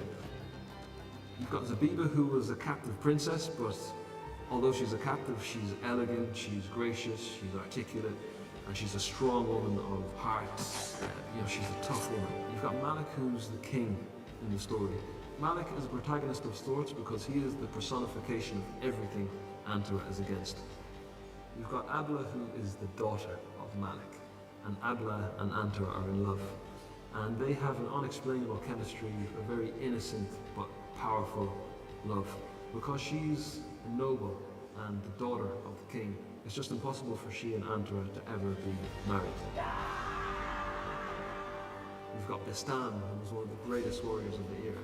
He is the enemy of Antar, but they have this deep respect and admiration for each other. You've got Aziz, who is the most renowned warrior in all of Arabia, and he has been called upon to come and fight against Antar. Musa is a fantastic character, and he is Antar's mentor, he's his voice of reason. The reason why this film has the potential to be one of the greatest classics in all history is because it's actually a real story. Antar lived and died in Saudi Arabia 2 years before Islam, just before Islam came. The look and feel of this film is very cinematic. It's going to be shot in Neom, Saudi Arabia. It's a UNESCO World Heritage Site which has one of the most striking deserts on planet Earth. The film has got some amazing set pieces and striking visuals. We've got intense horse races in the desert, we've got opulent palaces, we've got dramatic battle scenes, we've got horseback, camels, a style of weaponry that's not really been seen in cinema yet. The audience will be taken on a fun, dramatic, epic journey on the edge of their seats. It has the potential to be one of the greatest epics in Hollywood history.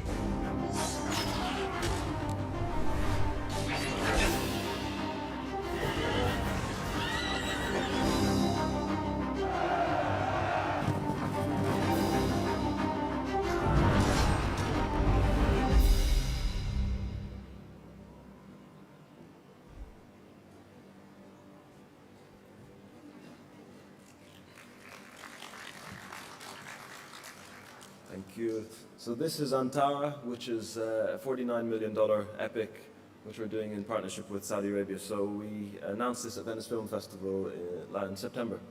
And we're hoping to start the shoot by September. And we've pulled together now 5 Oscar winners for this production, it's been in production for maybe a year and a half, pushing on 2 years.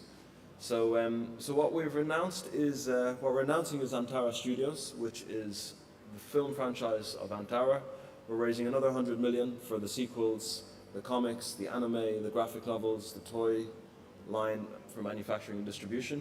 We have a blockchain-based game called Antara, Raiders and Royals, and that came out like 3 weeks ago. So that's built for the PC and desktop, and you'll have it on your iPhones and your Android devices by hopefully August.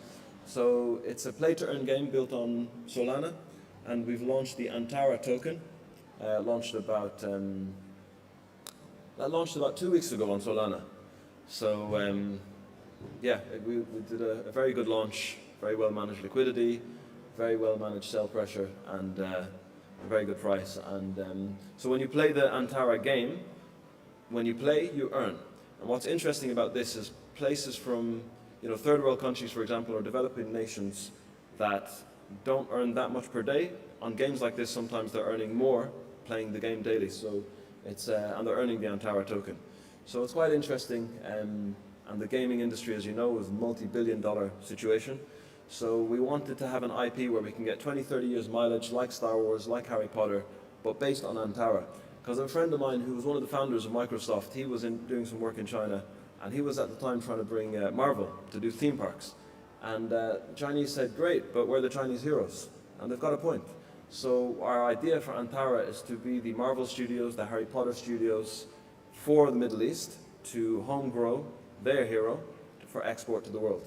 So in addition to the game and all the other areas of the IP, we're doing a theatrical show, which is a mix between immersive and live show, like Lion King, Aladdin, Phantom of the Opera, where we're mixing the best of opera and live shows.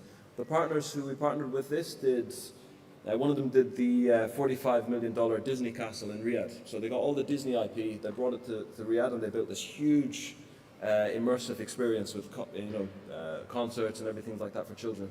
And the other brother has done over $1 billion in his live shows in the US. So we're partnering together to do the Antara show, so hopefully you'll see it in China, America, Broadway, West End, and as well, of course, Saudi Arabia. And if anybody is interested in collaborating with this IP, be it, we're in talks with one of the most famous artists in Japan to do the anime of Antara, for example. So in terms of collaboration, we're open for business. Thanks so much. Thank you, Alex, for the presentation.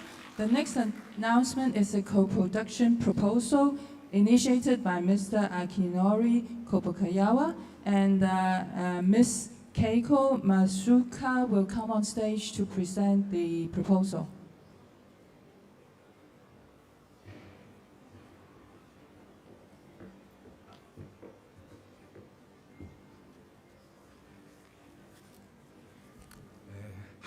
Hello everyone. I am Akinori Kobayakawa from Japan in Kyushu. I am Association of Independent Entrepreneurs. In short, AIE. Our mission is to create people, to create region, to create country, to make our future together with you. Today, I'd like to propose a Shinise co-production as an ACBS 2024 initiative. Shinise is Japanese mean a business lasting more than 100 years. In English, it means time-honored enterprise. There are about 50,000 companies as such in Japan. Shinise is a long-lasting business, born and grown in communities symbolizing our values. We are thinking today. I'm sure there are more such enterprises in our Asian region. Next.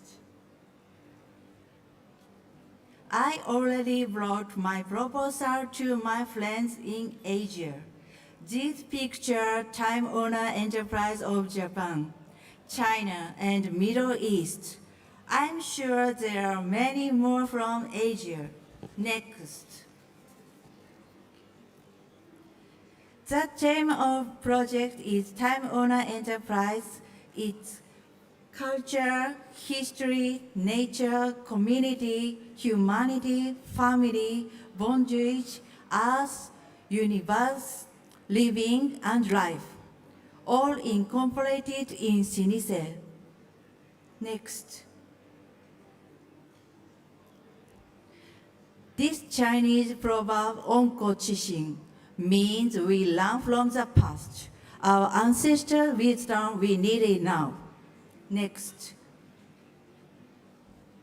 First, potential ACBS members search for the story of the time-honored enterprise from each country. Next. Each country seek for the inter-ACBS fund fulfilling. Next. Documentary production and participate in international film market. Next. Deliver to the world. Lastly, I'd like to give word related to Hong Kong. Very famous star, Bruce Lee, Enter the Dragon. Be happy, but never satisfied. Keep your eyes on the stars and your feet on the ground. I hope ACBS, like a flying dragon, will move on with a new worldwide mind and energy for co-production in Asia together. Thank you so much. Thank you, Mr. Kobukayawa and Ms. Masuoka. The next announcement is an international AI content production and distribution collaboration platform, and I would like to invite Mr. Edmund Huang to announce the project. Ms. On, please, Mr. Huang.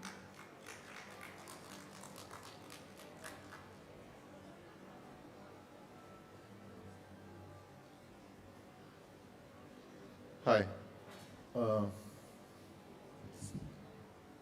This is not the slide that we have. Okay. Mine's, no, not this one. Not this one. It's this one.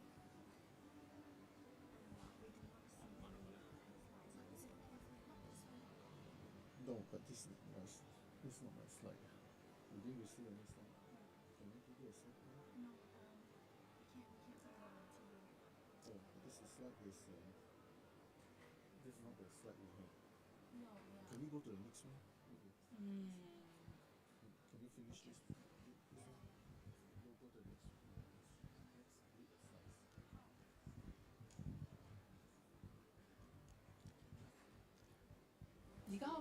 We'll get to the right deck. This is a different deck, so you don't have the deck, no. Okay. No, it's this one. You got deck from high, go sailing the deck. No, go sailing the deck.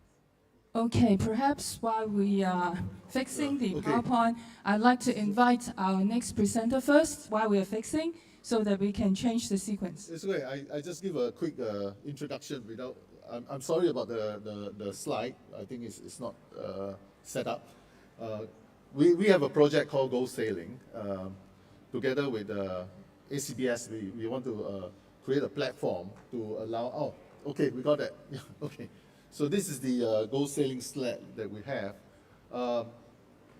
We are creating a platform to sort of integrate all the creators' contents and producers and investors together. We call it Go Sailing because sailing is sort of a metaphor for people who actually ride into the sea. Either they ride the waves, or they fight the wave, or if they are strong enough, they create the wave.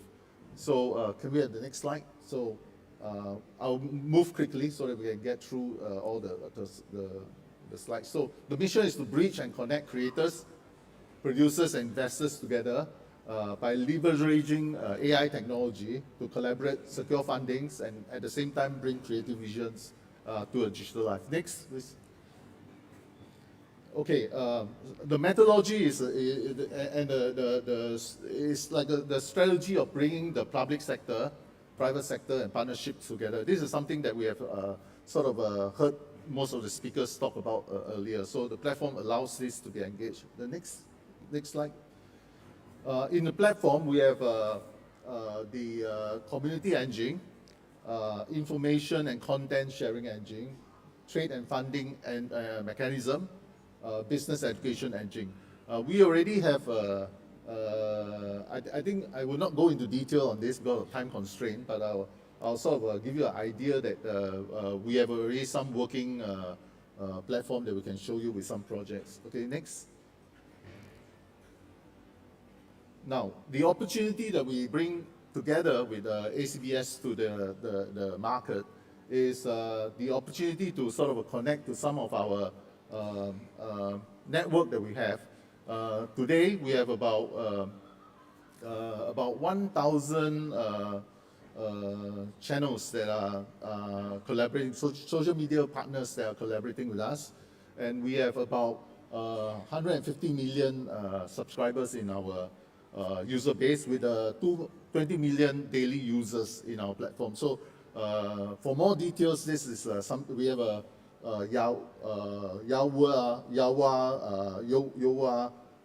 stand later on, which we can sort of give it to you. But basically, with that, we also connect about 3,000 prefectures. We have our local contacts that are able to sort of connect them with the creators around Asia that would like to enter into some projects with China government related type of projects.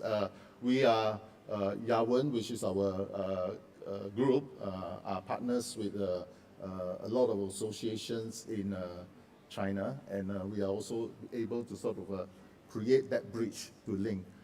They have about 3 billion RMB worth of projects, 420 million US dollars in project fundings, and this platform allows us to sort of collaborate and bring the network together.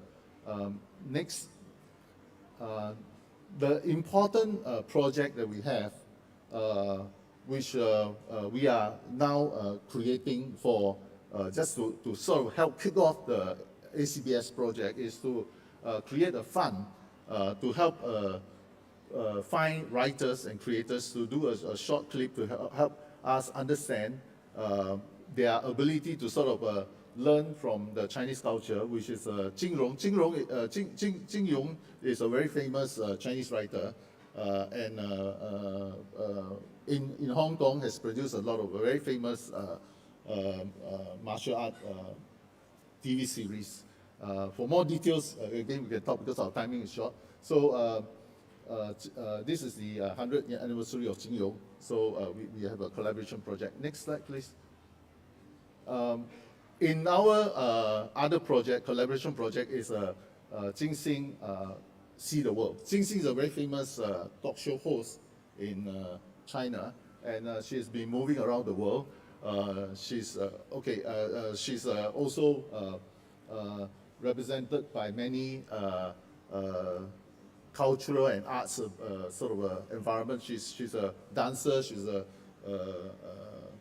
producer, she's also a very nice talk host. Okay, so the next, and the company Yawen, this is our group. We can go to our, later I'll give you the stand, but we are council member of the Chinese Association of Radio, Film and Television Exchanges, and also we do some AI work.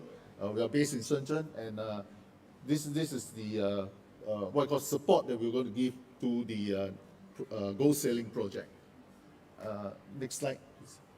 Okay, this is our contact. You can take a look. Our booth is a small booth over there beside ICE. So welcome to visit us, and thank you very much. Okay. Thank you, Mr. Wong. Our last project to be announced is by Miss Chen Zhan, and we would like to invite her to come and talk about this Asian content cooperation playhouse.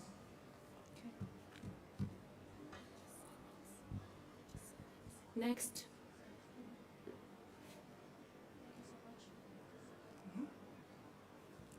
Ladies and gentlemen, I'm Tori Chen, the CEO of Asian Content Cooperation Playhouse.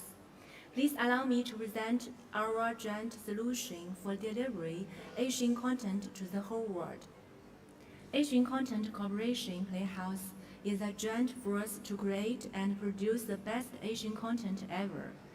An alliance built to deepen the communication and cooperation of creative teams for different regions and nations. Is rooted in Asia and targeting the market worldwide. ACCP was initiated by Mr. Fred Wang from Hong Kong, chairman of the Asian Content Business Summit, together with Mr. Liang Chen from Shanghai. ACCP will put its strengths in Asian contents and talents who create those contents.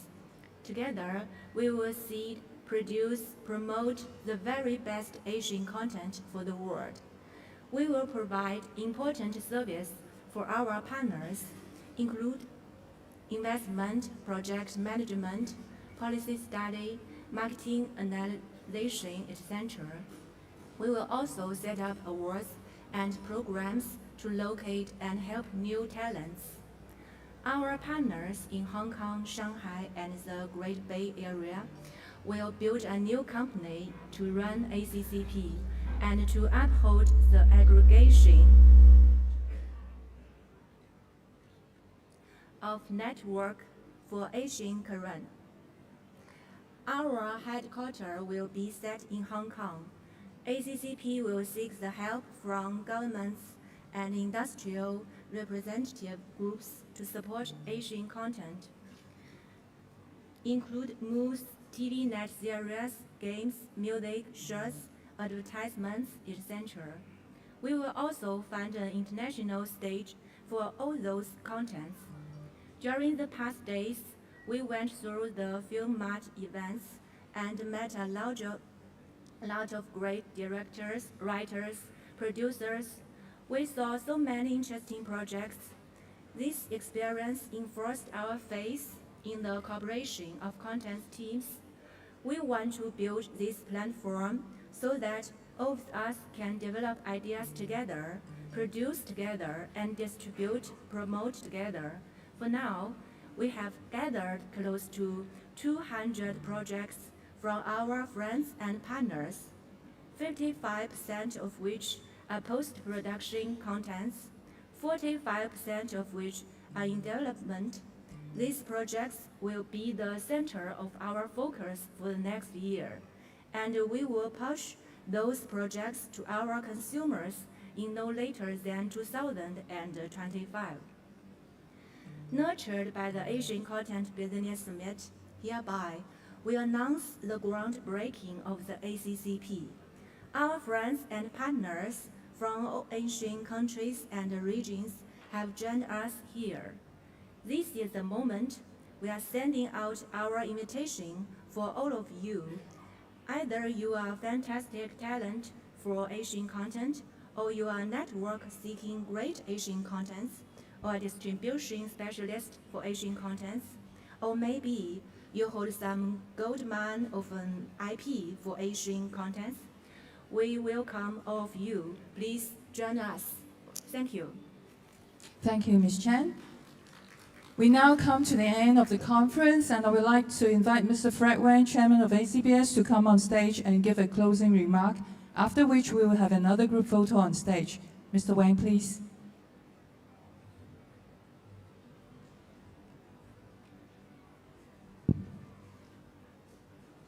I'd like to thank all the audience who are so interesting with us together on the journey. We must thank for our sponsor, the Create Hong Kong and the Hong Kong finance of the project.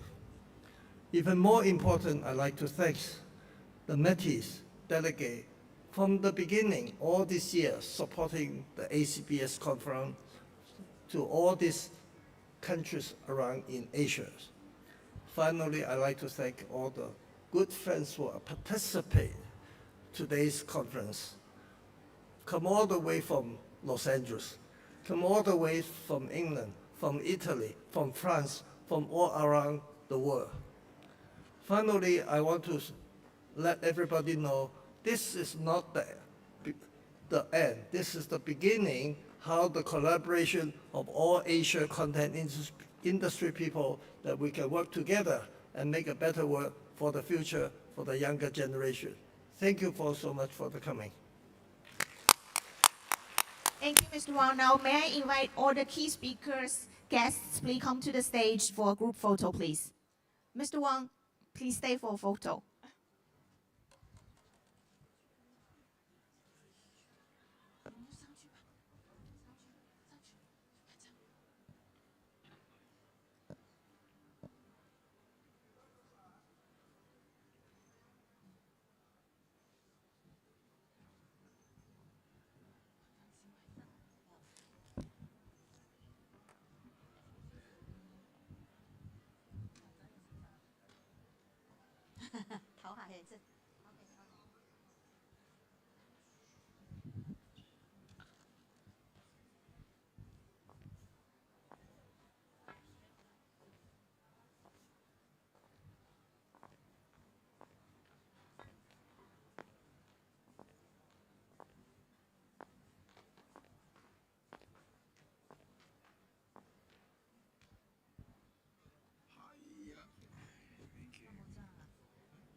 Thank you all, and thank you all for attending our ACBS conference today.